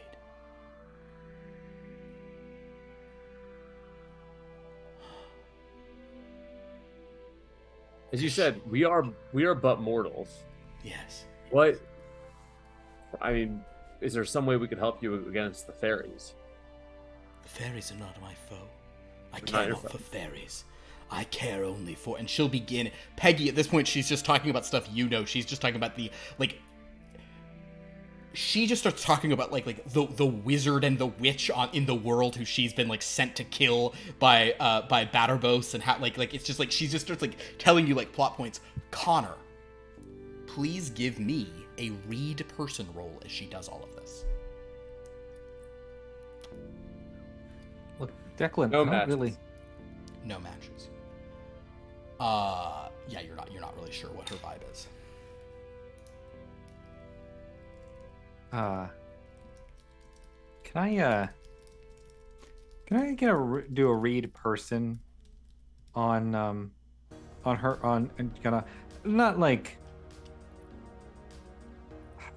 I just want to get a sense of if any of these threats are hollow, if she's posturing. Perfect. Right. Please make a read person on her. I'll spend 2 power to up the ante on this a little bit, That's just a because good it's thing me. to do. You also, and I think even more so than that, I'm trying to think if I could give you. You know what? I'm gonna also definitely spend that, but I'm gonna give you half knowledge of Hermetic orders, because Hermetic orders often do try to make deals with devils. So I'm gonna give you an extra bonus on top of that.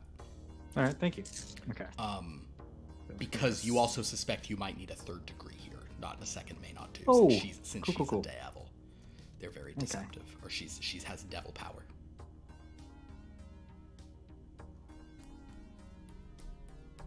Do you not have a single match among your 7 dice you just rolled? I know, I do, but I'm gonna do something. Oh, I'm gonna spend 5 power because there's no way this can succeed if I don't. Okay. I'm gonna change one die I rolled. Perfect. So that I have a 6 to the 3rd power success. You have 3 6s. Correct. Great. For a second, I thought you had 6 threes, and I was like, dang. Perfect. With a 3rd degree success, Pat, you... And that's a good one, relationship and stuff. She is not posturing. She is prepared to kill you, but she's also intrigued. She's curious why you're here. But it is not posturing. She at least, and based on things Connor and the professor said as you were going up, she is under the total impression she can kill you. I'm even going to give you, just to steal some thunder from Dan's Big Night, I'm going to give you the information that Connor didn't roll a second ago. Because you have heard about this, like their descriptions, you've heard comments from Connor Bros and Davies. She doesn't, this is also just based on everything she was just talking about her story. She doesn't know she's a character. Mm-hmm. She really believes she is who she is. She hasn't had this understanding that she is like a facsimile of that person, which is kind of how Connor and Professor Davies sort of pitched what was going on.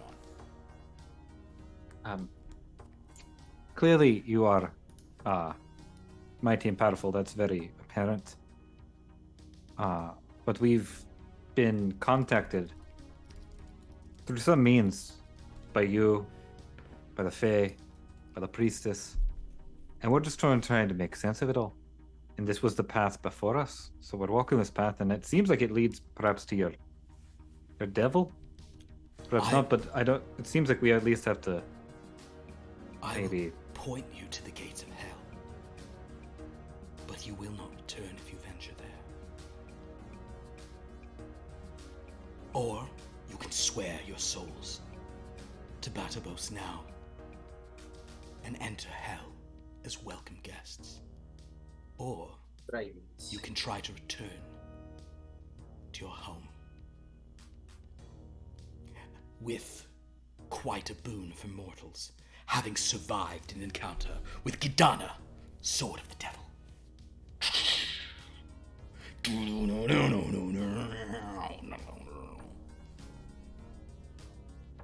well. So I don't know. You're sort of the expert on the experience of this. Although Peigi, you're sort of I would. Okay. You know, I've heard you sort of talk about things, and we've had conversations, and I've listened to you talk about stuff, and not just making this solely based off of the T-shirt you're wearing. but I feel like you have sort of some knowledge here about devils and such. Most definitely. So between you two experts, we should probably be able to figure out what to do, right? So, Philip, I have a question. Am I getting the vibe that this is? Am I getting the vibe like I obviously like if we were in the purple place, I'd be like, this character can't hurt me, like whatever, like. That is absolutely. Do a detect vibe, Connor. Right. How much murder is in this vibe currently? 82%. No matches. I'm gonna give you another opportunity. This is an intense thing to do. I mean, it's not that intense, but it's something you could try if you wanted to. We add to the dread clock. Connor, if you wanted to, you look around. The ground here is like intense. You could like pick up like a piece of like heat blasted rock, a real sharp one, if you wanted to. I mean, you guys could get hurt in the purple place, but it always felt like a danger room with the safeties on, like the hollow deck with safety protocols. Like even when you get hit, like you were never being like stabbed, and you'd always sort of seem okay. And it was always almost like the characters were taking it. Yeah. If you'd like to cut your hand, I would allow that. I'll do it. All right, Connor, and just for you're gonna do this no matter what, but just for the fun of it, give me a melee weapon precision roll as you drag it across your hand. No matches. No matches, great. Connor, you give me a resist injury. I suppose we could roll that as well as you try to resist the injury you're inflicting on yourself. No matches. Great. So you lose 3 power. You cut yourself. Right. The cut is much worse than you were expecting. The as it enters your hand, it almost like seems like it's burning like hellishly on your palm as you've cut yourself. It's very intense. It's very painful. You have this like and as you sort of cut that and like the blood literally like boils and steams on your hand off of this rock that isn't hot. It's like a little warm to the touch, but it's this thing. So Connor, you do feel okay. No, there is real danger here. Okay. Yeah. I'm gonna go pick up the rock that he presumably drops, and I was like, so is it a blood oath? Is that what we're doing? No, I just wanted to test something. Oh, you're just jumping into the blood oath, are you, Pet? Look, I'm just sort of following the advice of the expert. I feel He like would the best know what's option, best at this point. I feel like the best option is to get the fuck out of here. I think that might be. Look, I think that leaving might be our best option right now. Right. I'm with the American on this You one. know that this is here. You can always come back later. Oh. You can, sure. If your plan is to leave, mortals, I would do so with great haste. Okay, I turn around and I start talking to She kind of she turns to Connor and says, "Your scent is in the air now. Oh yeah. You've spilled blood." And all 4 of you, Declan already just like running, but all 4 I'm like of you full sprint, like full in the absolute distance. sprint. I'm gonna get to that in a moment, Declan. All 4 of you in the distance here. In addition to like hellish guitar riffs of like,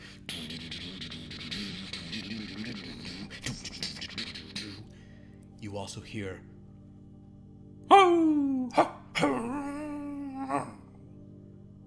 as the hounds of hell.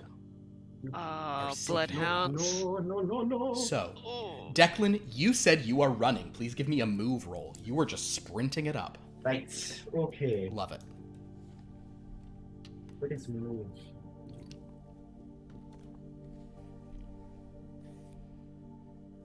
What is move under? Oh, I'm so sorry. Move. Oh, shit. Oh. Fuck. Balls. Fuck. It's not on this sheet. It's on the other sheet. It's not on this. I'm so sorry. No, it is on the sheet. Oh, is it on the It sheet? is. Right. Is it under only have physicality? 2 on it. Yeah, Right, it is yes. under. Right. Connor doesn't have it. It's on their sheet. Connor, you don't have move. We'll have to get to you in a moment. All right. How'd you do with your move? How'd you do with your move, Mr. Declan? I would like to spend 4 power to get 2 more. extra dice on it. I Yes, love this plan. right. So you're down to 9 power, but you're gonna have 2 extra dice. So you're getting to roll 4. My gosh. Peigi and Pat, what are you two doing? Declan has a head start. He's like Declan just has already gone. What are you two doing? I got 2 6s. 2 6s. That's great, and that's geometry, so it's all about space. Right. So you're navigating the stuff like. Pat, Peigi, what would you two like to do? After you, Peigi. Could I use my acrobatics in some way? You are absolutely welcome and encouraged to try to just flip the hell out of there. I would yes. So actually, Peigi, I think you using acrobatics is very fun, and you are good at it. I would allow you to actually this is a better option for you, Peigi. If you would like to, you could make a sneak roll because you get 6 dice in sneaking because I don't know why, but you do. But not only that, Peigi, what you'll need to do though is you will need 2 successes, so you'll need 2 matches in there. But you, unlike the others, will be stealthily moving if you succeed at 2. Okay. If you'd like to buy additional dice on top of that, you may. You could spend 8 of your precious power and have 10 dice on this roll. That may be excessive and would only leave you with 3. But you could buy a couple more if you wanted to roll like 8, or if you want to spend 4 and you can roll 8. Or you could spend 2 and roll 7, or just roll your 6 that you have. I'll use I'll get 2 more. Okay, so you're which spending. Will be difficult. Okay, so yeah, you're gonna roll 8. So as you try to scrounge together 8d8, what are you doing, Pat? Well, first of all, just Philip, I have a question. Please. Between like Peigi having amazing acrobatics and amazing sneak, what do you think history majors do? Peigi doesn't have amazing acrobatics. Peigi has amazing coordination.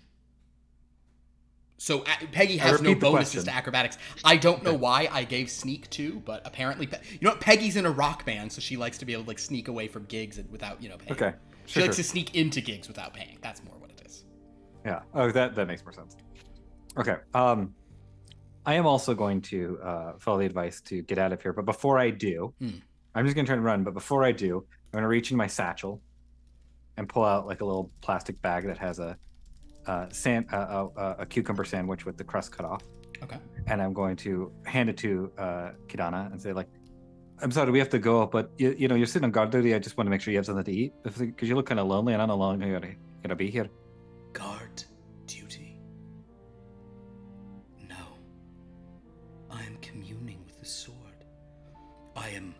She sort of like takes the offering in hand, and as she speaks, Pat, like her voice begins to like boom, and she's like over you, and you look at the cucumber sandwich in her hand as it rots, it putrefies before you at her touch, and she says, "No, I'm communing with the sword.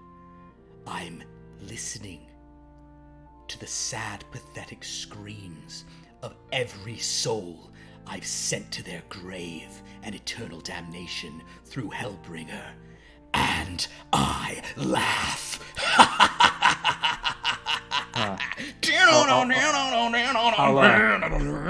I'll reach into his satchel and pull out another one. Well, Sam, that does sound kind of exhausting and hungry, so here you go. But we're gonna go now. I don't mean to be rude. I'll tell you. We brought enough for everyone, so I've Pat, got plenty. I'll tell you what, Pat. I'll tell you what, Pat, my friend, my dear friend. Literature. Yeah. You know what? You actually you're not bad at this. Give me a charm, sir. A charm school. Okay. Just charm school it up. You got 4 dice of this. You do suspect you may need a good bit of charm for her. Yeah, I bet. But you think she may be insulted.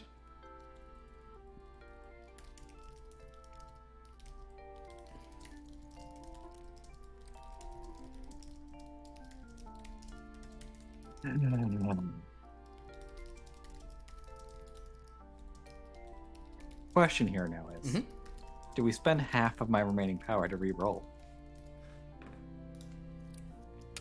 How much power you got left? I have 6 power. Did you have any successes on that charm? I do not. Okay, then I think you. Ooh boy. That's you the bait. 4 dice. She's gonna hit. Yeah. Because she's gonna hit me, right? And so is it better to like try to get her to not hit me, or to just be able to take the hit? Yeah. Basically, I'm gonna level with you, my friend. You can make a decision based purely on math. You could spend 3, and you need to get 3 on the same number for your charm. So 3 of 4 dice have to be the same. Or you cannot spend any, and you can hope that I roll less than 6 on this d12. Oh, I mean, neither of those are my favorite. They all this is involve rough. rolling dice to go in my favor. Yeah. So which one would you like? Well, he'd also get a resist injury, right? Like, would he get to do that? I guess you'd get a resist injury. He has 2 in resist injury, but he would get a chance to maybe resist it. No, I'm not. I'll stand with my 2, 4, 5, and 8 here. Wait, hold on. Let me see if I have a more evil-looking d12. Hold on, sorry. I want this to be thematic. Yeah.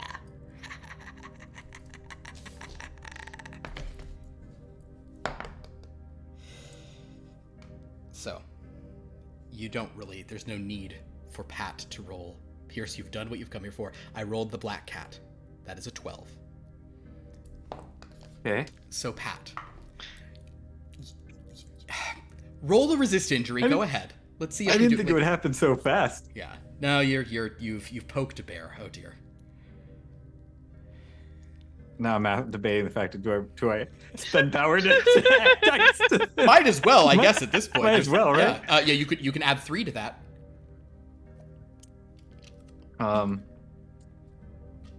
If you want to spend all your power, you can add 3.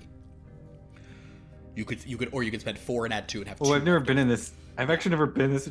I've never really been in this situation in this system every before. additional point of damage that happens gives you conditions. If you have 3 conditions, you're dead.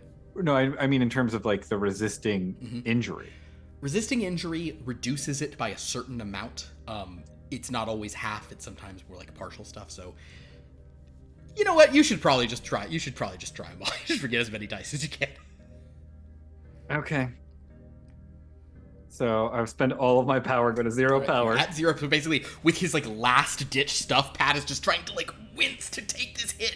He's like, "Oh my god, please live."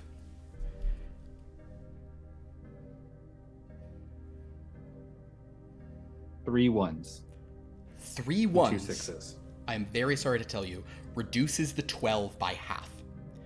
So Pat like holds up his stuff and he's like trying to like resist this, and Connor, you're sort of watching this as like he's like backing up, but she just like unleashes the sword, and Peigi, you're sort of, oh, by the way, Peigi, what did you roll, by the way? Oh, With yes, your 8. it was 2 7s and 2 1s. 2 7s and 2 1s. Peigi, which would you like to be for sneaking, and which would you like to be for the movement? Oh, okay. I'm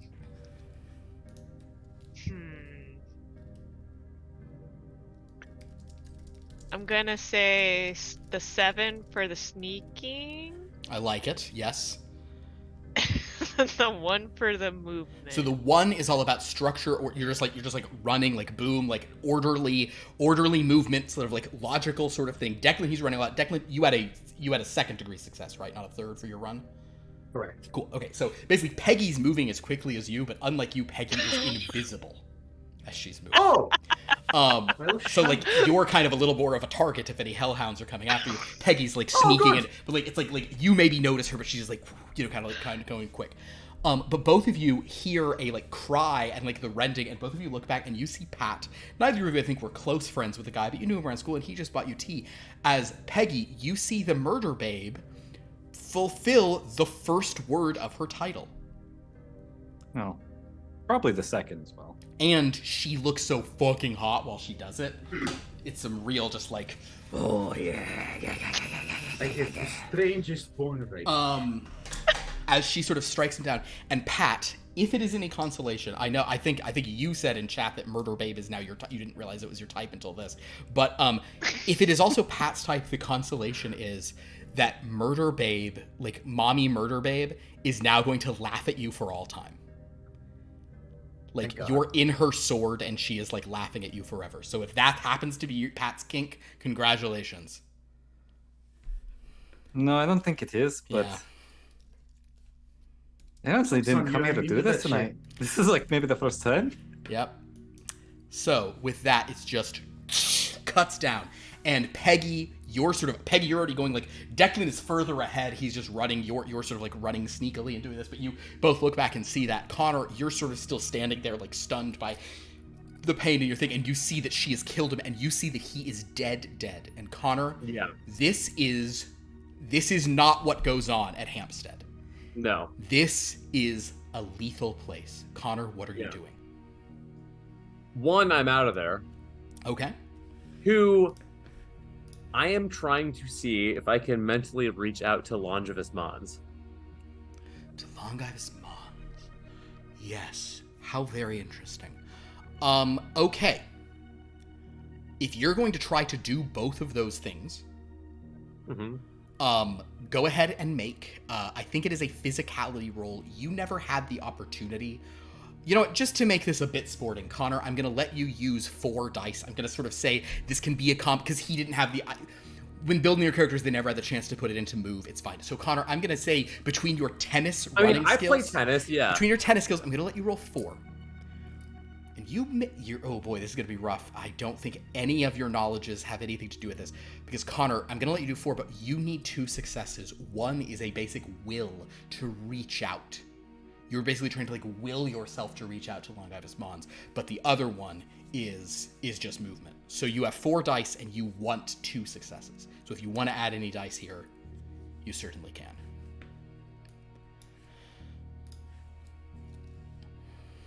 Pierce, I'm sorry, but this happens in every single one shot. It's just, oh my god, Pierce just always dies first. I wasn't even trying to this time. I know. Yeah, you were. Yeah, that's what's trying to rough. be nice. You were trying to be nice, and one rotted, and you were like, "I'll just give her another one," and she took that as an insult, and I'm so sorry. It's okay. I'm gonna spend 2 to give myself 1 more die. All right, buddy, come on. Oh, he's down to 6. Oh my God, Connor, don't die. No, I'm not. Yeah, 6. Yeah, wait, I can do math. Yeah, that's fine. Mm-hmm. So with 5 dice. So wait, you said I need 2 different matches? You need 2 matches. But if you get 4 of a kind, that can be split into 2 matches, for the record. Okay. So then in that case... He's spending 5 to change 1. I can feel it. I'm spending 5 to change 1. Oh, I got it. I have a set of 4s. Okay. The question is, I also have a 2, a 6, and a 3. So I have a set of 2s, a set of 3s, or a set of 6s. I feel like geometry is pretty useful for this. Geometry is good for running, I will say that. But is music good for reaching out? Big questions. Guys, oof. Okay. I'm gonna use the 4s for the running. I'm gonna spend 5 power to change the 6 to a 2, because rhetoric literally has communication in it. I love this. Perfect. Oh my god. Connor, could you give me a luck roll, by the way? Yeah. I have 1 power left. Love it. Bum. Oh, he's got 1 power. 4 1s. 4 1s? 4 1s. Holy shit. Oh my god, 4 1s? 4 1s, yeah. Okay. 1s is identity. Oh my god. Hold on. Okay. Dan? Yeah. Some stuff's about to happen, okay? Okay, great. Yeah, I love it. But you have gotten very lucky. Okay, so Connor... Yeah, 4-1, yeah. Connor is running. Now, Connor is a little bit behind... He's a good bit behind Declan, who took off already. And he's a bit behind Peigi, who's also running stealthily. So Connor, though you are moving quickly, as you begin to just run, you can hear the thudding footsteps and galloping paws of the hellhounds. They are coming. They're cresting a hill. These massive hounds just like exuding hellfire. Their faces glowing dark and wicked. And they're running after you. And with like the still like bubbling blood on your hand, you know they're your target. You begin to run, Connor. You want to reach out. You want to reach out to one who could help you. To someone you've summoned before. And you know that you're connected to the dream. Are you reaching out to Longevous Mons because Longevous Mons grants like resistance to damage, basically?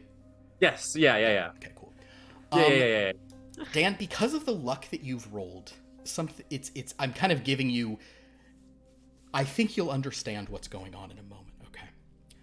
Connor, you begin to run. The hellhounds are on your tail. You are running as fast as you can, but you're also reaching out. You're sort of splitting your stuff, and you're like, please, like, long as once, please, please, please. And Connor, with just this intense determination, the hellhounds closing in behind you. You see Declan ahead of you. You don't really see Peigi, but you think she's ahead as well. You feel a strange, bizarre serenity. What you feel is a rock-like presence, but it is not Longavismons. What you feel is a protective energy, a confident, caring, heroic, defensive. And even though in the silence of the non-speech of whatever it is that is speaking to you, kind of reaching out to you, you feel defense. Okay. Connor, despite you know you're running as fast as you can, but you are desperate. You know you're going to die. You know that these things are upon you. They're running for you. You are in such terror, but you're running as fast as you can. But you feel, and Connor, you know who it is. Have you ever had this have you ever had this person in your head? I've never had Rocky Jumper. You've never had Rocky Jumper in your head, but you can nevertheless feel Rocky Jumper. You feel Rocky Jumper. You feel a defense. You feel like you know what you feel? God damn it! You feel an America you could be proud of. Yeah. You feel like an America that like is the dream of, like you feel like a sturdy foundation, but like something that is good and has righteousness and does it in its silence speaks so many. You feel so defended, and because of this, Jeremy, I'm sorry, and I know we are probably going to go after a little 10 here. Sorry, guys, this is going to take a minute. As you are running, Jeremy, I apologize. There's going to be a bit of a diversion. I need for Dan and Pierce and Sierra to please pull up your top flight characters for a moment, if you would.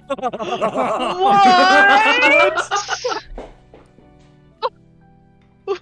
What do you mean? If you could just pull up Teleportia, Beowulf, and okay.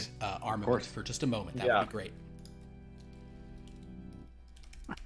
Uh-huh.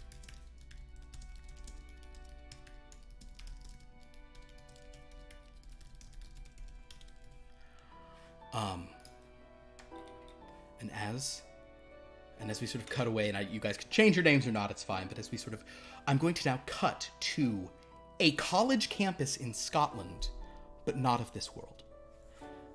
A college campus that is Lennox Caledonian University, but in a comic book world, where Top Sauce lands, and Top Flight West begins to disembark.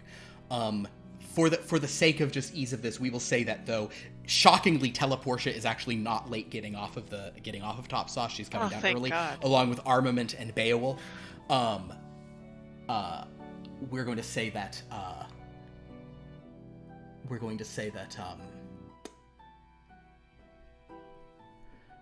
Lumen and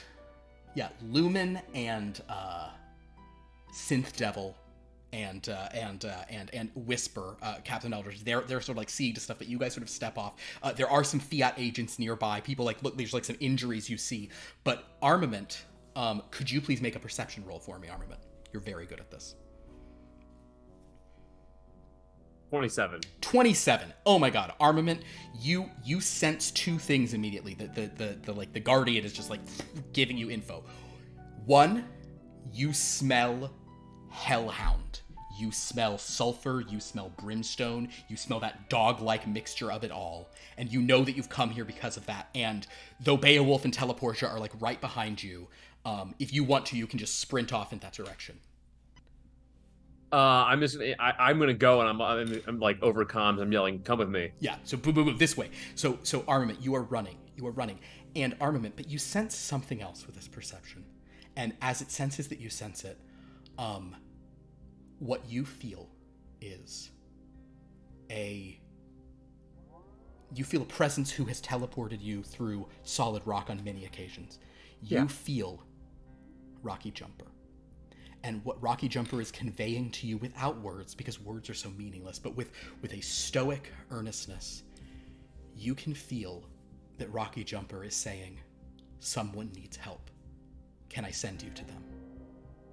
Of course. Through Rock. That's what we're here to help. So basically, as Teleportia and Beowulf, you see armaments going. Is there anything either of you would like to do, Beowulf, Teleportia? Bring my snacks. Draw my greatsword, lead into the evil. And probably bring some ibuprofen because, you just like you reach back through a little portal and grab all the ibuprofen. You're like, here we go. Armament, you're running, and you feel a tug through the rock, and if you allow yourself to be pulled through it, yeah, you are pulled. There's no one I have more of a rock solid trust in.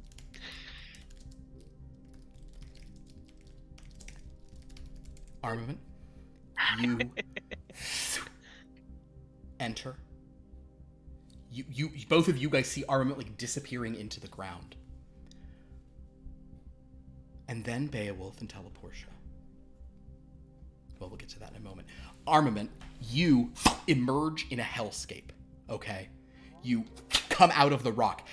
Declan and Peigi, you both notice a man in like green armor sort of like appears with like this little like floating thing next to him, just like comes up in a hellscape, and I'm not even gonna have you two roll because Peigi, you did a fine stealth, but Armament sees you, and Armament, you see these two kids. They're like in hell. They're running.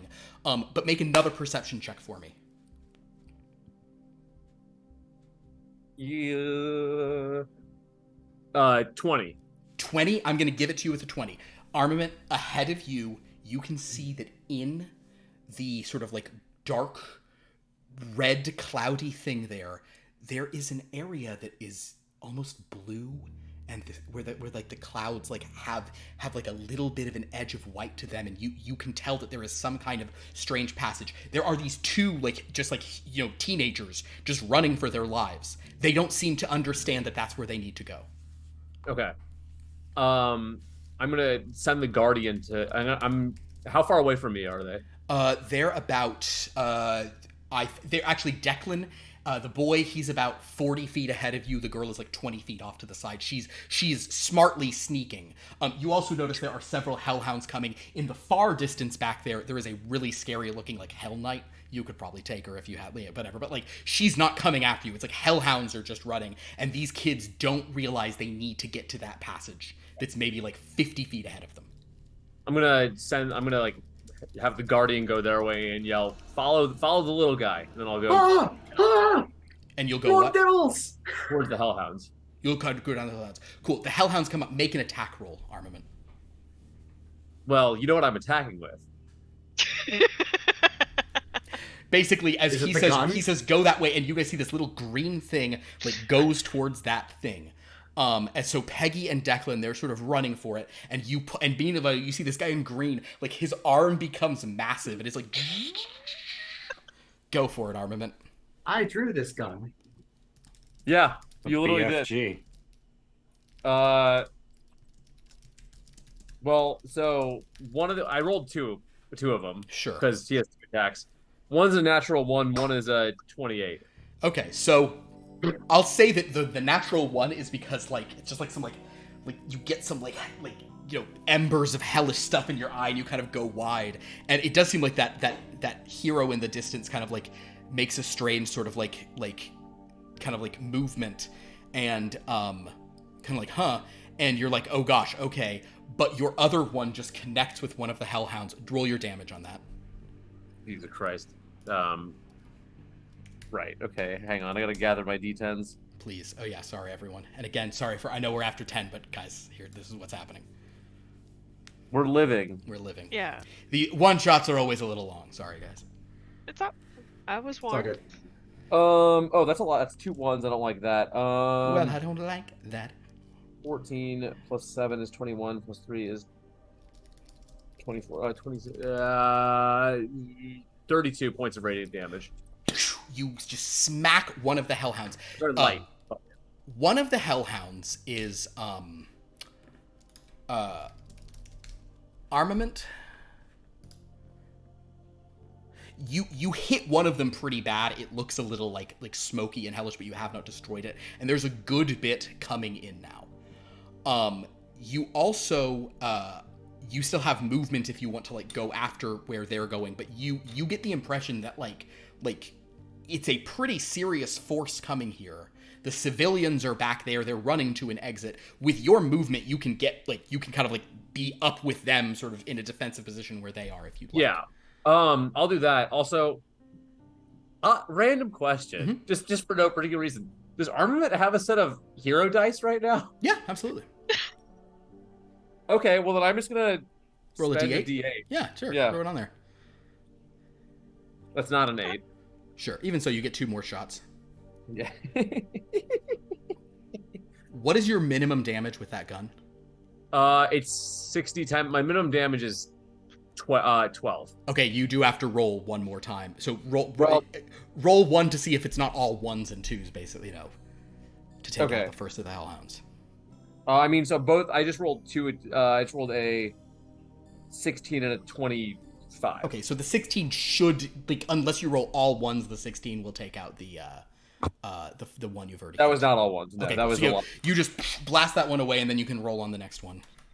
So you take out one of the hellhounds with your laser gun. And the next one is, Jesus Christ, that's bad. 20, 28, 34. 34. You're kind of despite it being a big gun, there's so many of them and they're swarming and they're kind of clearly coming for you. So the journeyer has gotten those kids back there. If you want to rush back with them, you're certainly welcome to. Do I see anyone else? Are there any other kids around? Make another perception check. 16. No, there's a dead kid up there, by the demon armor person. You see a kid, a body, but split in half, burning. No helping him. Yeah, you're a doctor, damn it. There's no helping him. Yeah, I mean, I would know. If anyone would know, it would be Armament, and also weirdly Lumen, because I think her medicine's higher than yours. Yeah, her medicine's higher than. Well, Lumen could maybe do something for him. Yeah, but Armament. Yeah. That's true. If only Lumen. I'll fall back with them. So you sort of fall back with the kids. At this point, the Hellhounds continue on. With your movement, you're sort of holding a couple of them off. Actually, can I just... I mean, would it be possible to fly with them? To pick the kids up? Yeah. Yeah, you can eat. Yeah. You know what? What is your speed? What is Armament's speed? I have a 60-foot fly speed. I will say that you can get over to one. The girl is further back, so you can pick her up and get her even with Declan and sort of in a soft initiative-y way.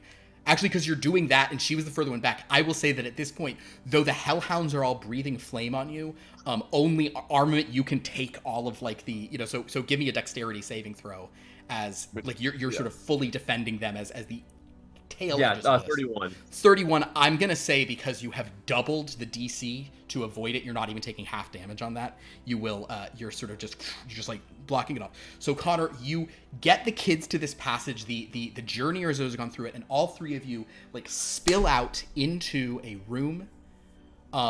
And Connor, you suddenly look back, and what is behind you is a painted blue wall with white. Connor or Armament? Armament, sorry. Armament, Declan, and Teleportia. I always go to the first name there.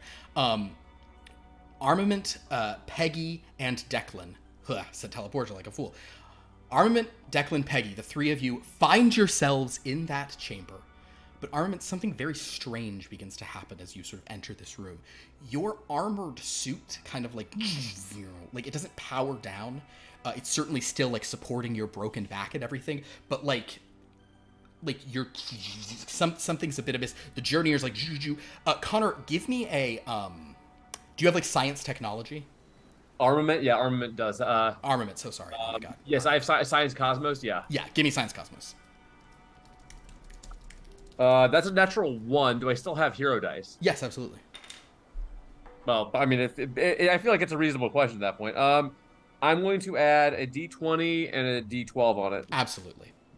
Hero dice are a pretty cool thing, Jeremy, whereby they get a D4, D6, D8, D10, D12, D20, and they can use them for specific things, or they can just roll them to add them to rolls, because sometimes they need to like hit a 50.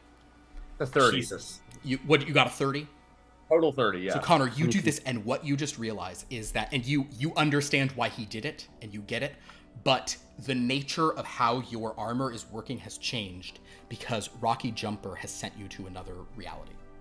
Rocky Jumper, to save these kids, sent you somewhere else, and you think maybe the way your armor here is going to work differently.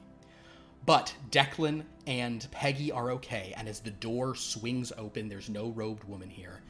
Declan and Peigi, basically, Connor and Pat, you don't know where they are, but Armament, you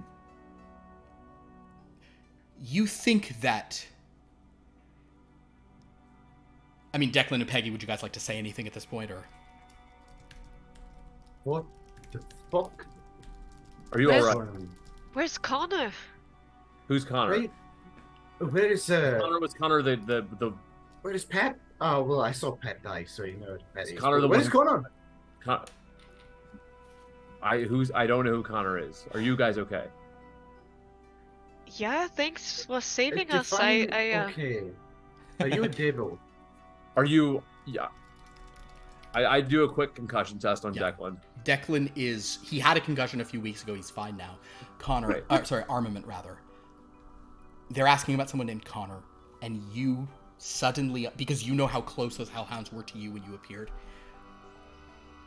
you know what happened. We're going to cut back now to Beowulf and Teleportia, as up ahead of you, sort of like emerging out of the ground there, is a young, preppy boy. Yeah. I'm just gonna raise up the sword. You okay? Is there evil coming behind you? What happened? Who are you? Quick question. Mm-hmm. Do I recognize Teleportia? Teleportia's not a character you've summoned, so you would not recognize her by sight. No. What? No. Who? No. I was just I was just in hell, and I tried to. Just in hell, were you? Kind of coming off of top sauce. You! I am me. And you were You're in hell. Synth Devil. I am. It is a pleasure to meet you, We lad. summoned you. It's okay. It's okay, young boy. You've just come from hell, but I have been assured many times that this is not an evil devil, because they will not let me collect his head or arms. No, he's not evil. He's here to help. he's- Synth Devil. He's here to help. Most definitely good. My reputation precedes me. Yes, young man. I am Synth Devil, and I am here to help you. Do you know where our friend Armament is? I know. Do I know of our? Have we Armament had been researched a little bit before I left. He was. Right? You're familiar with the name, yeah. I don't know. Suddenly, all I know is Rocky Jumper would help me. Oh. Rocky Jumper. Oh, Rocky. Suddenly, from the stone nearby, a 6-foot-tall boulder wearing a domino mask with an American flag There he is. as a cape appears. And Connor, it's actually strange for you, but Beowulf, Teleportia, Synth Devil, and even Connor, as Rocky Jumper sits there saying nothing, in his silence you all understand that the only way to save Connor in that moment was to switch them. But now Armament is no longer in a realm that he can reach him. Armament was in a world that was like dreamlike, and Rocky Jumper, by the way, has had a power surge. He can now go between rocks settings. in different settings. Oh boy. But what this means... What? So basically, as you understand this, Connor, you realize that someone saved you, but now you've been brought to a new place. However, Connor, you realize you're in one of the settings now.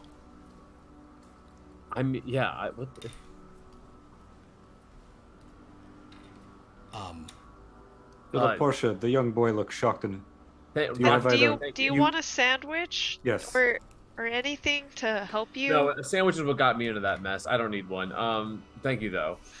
Perfect. Well, we are glad that you were safe here. As we said, we only wanted to help. Come aboard Top Sauce. We will see to your wounds and determine what can be done. Although, we have come here for a reason. Baskerville, the were-hellhound, is nearby. Well, Is his hand still boiling? Yes, his hand is has a very nasty cut on it. Connor says, "Oh, she's sexy." She has the sexy tag, right? Isn't she hot? No. I'm not And sure off what the that current beat- temperature is. As Carter references the sexy tag, as everyone looks around totally confused, we cut back to Trow House at Lennox Caledonian University as Peigi, Declan, and effectively Armament. What just happened is, up to this point, we've been seeing the fun animated version of Armament. Armament is now in a real kind of lamely realistic MCU version.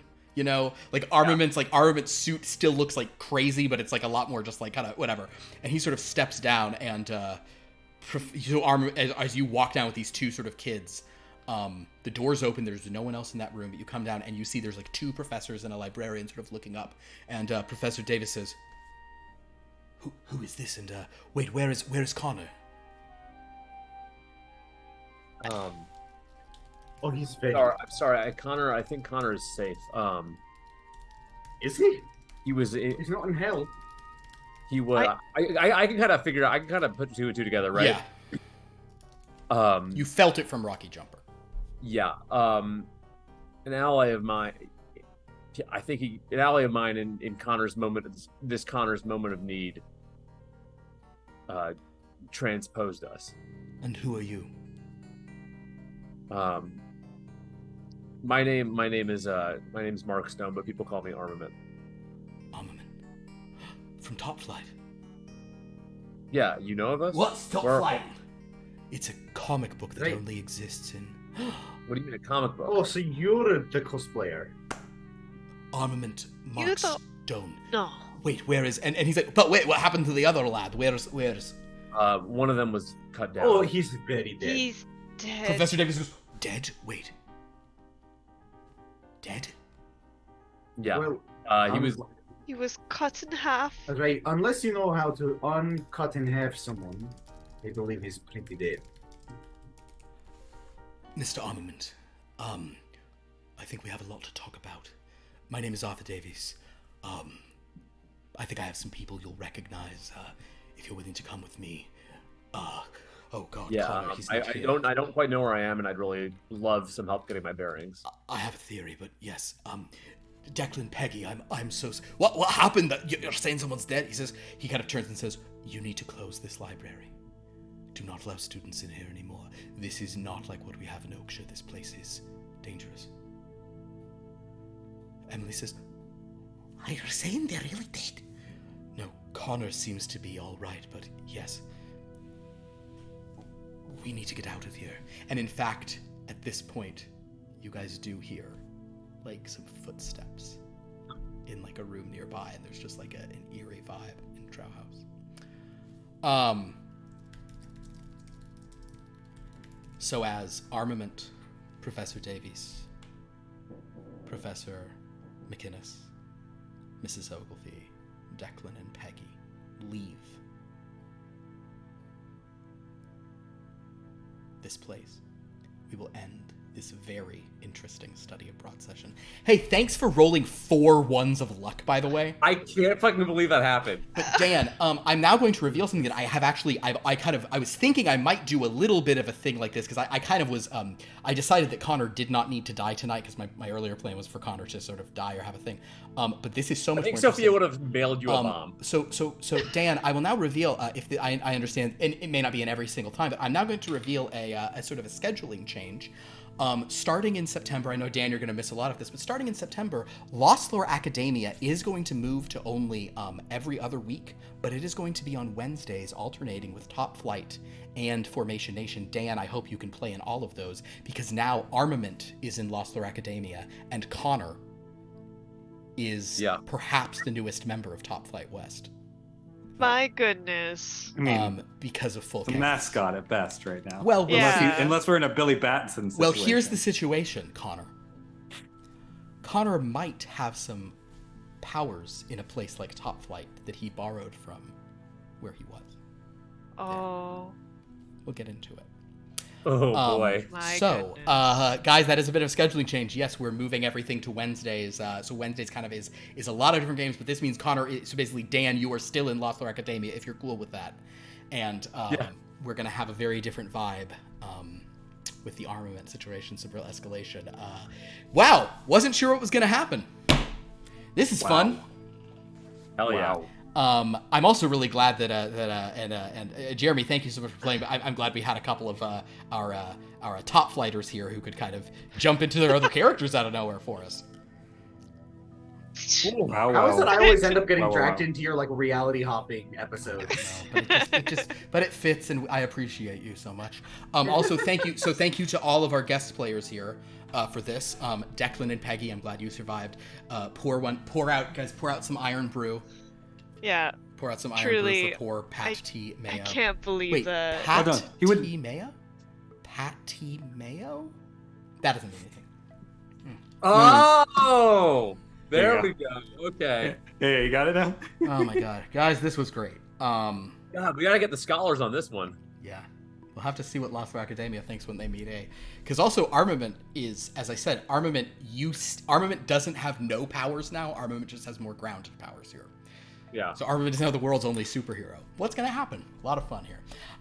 So everyone, thank you so much for watching. I'm going to go very quickly through our typical sort of stuff because I know it's late.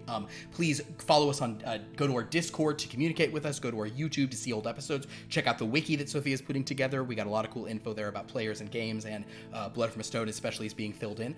Upcoming games on Friday night, we have our horror game Blood from a Stone 7:30. Going to be a fun one this week. That'll also be the last one with Dan in it for a while. So in that one, I aim to. I'll just say this out loud. I'm not randomly rolling where we're going for that.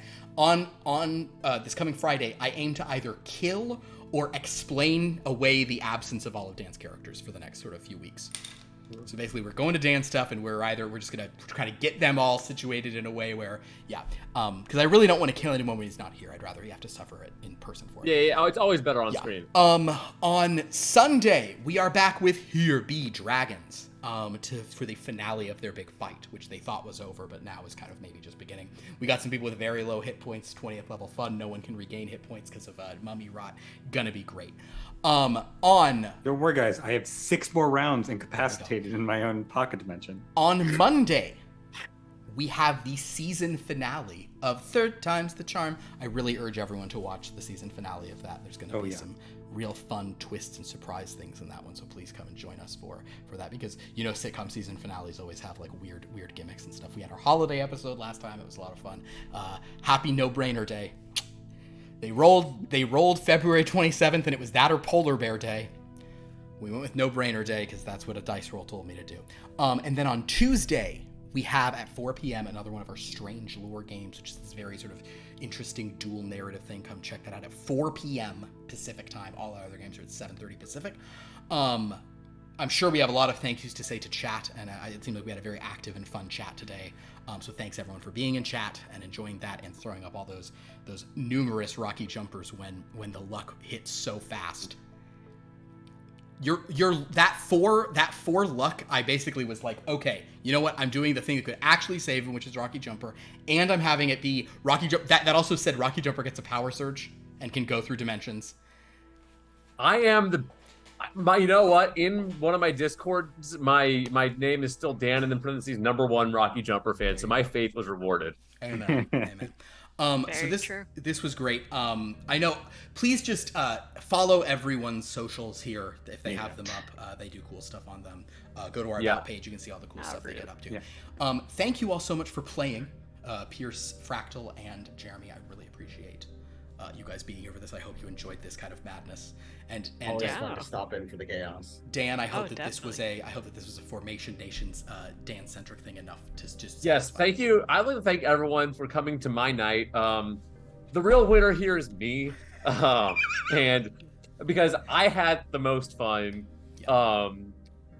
Philip, in the Top Flight game lately, Philip had been coming up with shenanigans to prevent me from firing my big laser cannon, so I got to do that. Yeah, you got to do that. Weren't thinking that was going to be this game. No, I didn't think I was going to fire my laser cannon. It was great. But again, it's been a real one. Can't wait for Connor's next adventure. He's going to have so much fun. Yeah. Amazing. Guys, this is great. Thank you all so much. What a game. So we will not be back until September. It might be a couple weeks in September on Wednesday for the first Lost War Academia. We'll be back as soon as we can, but I'm so excited about that. Some big stuff going on. Although Armament won't be in that one, he'll still be acclimating. We'll get to what's going on soon. Thank you all so much for watching. Until next time, class dismissed.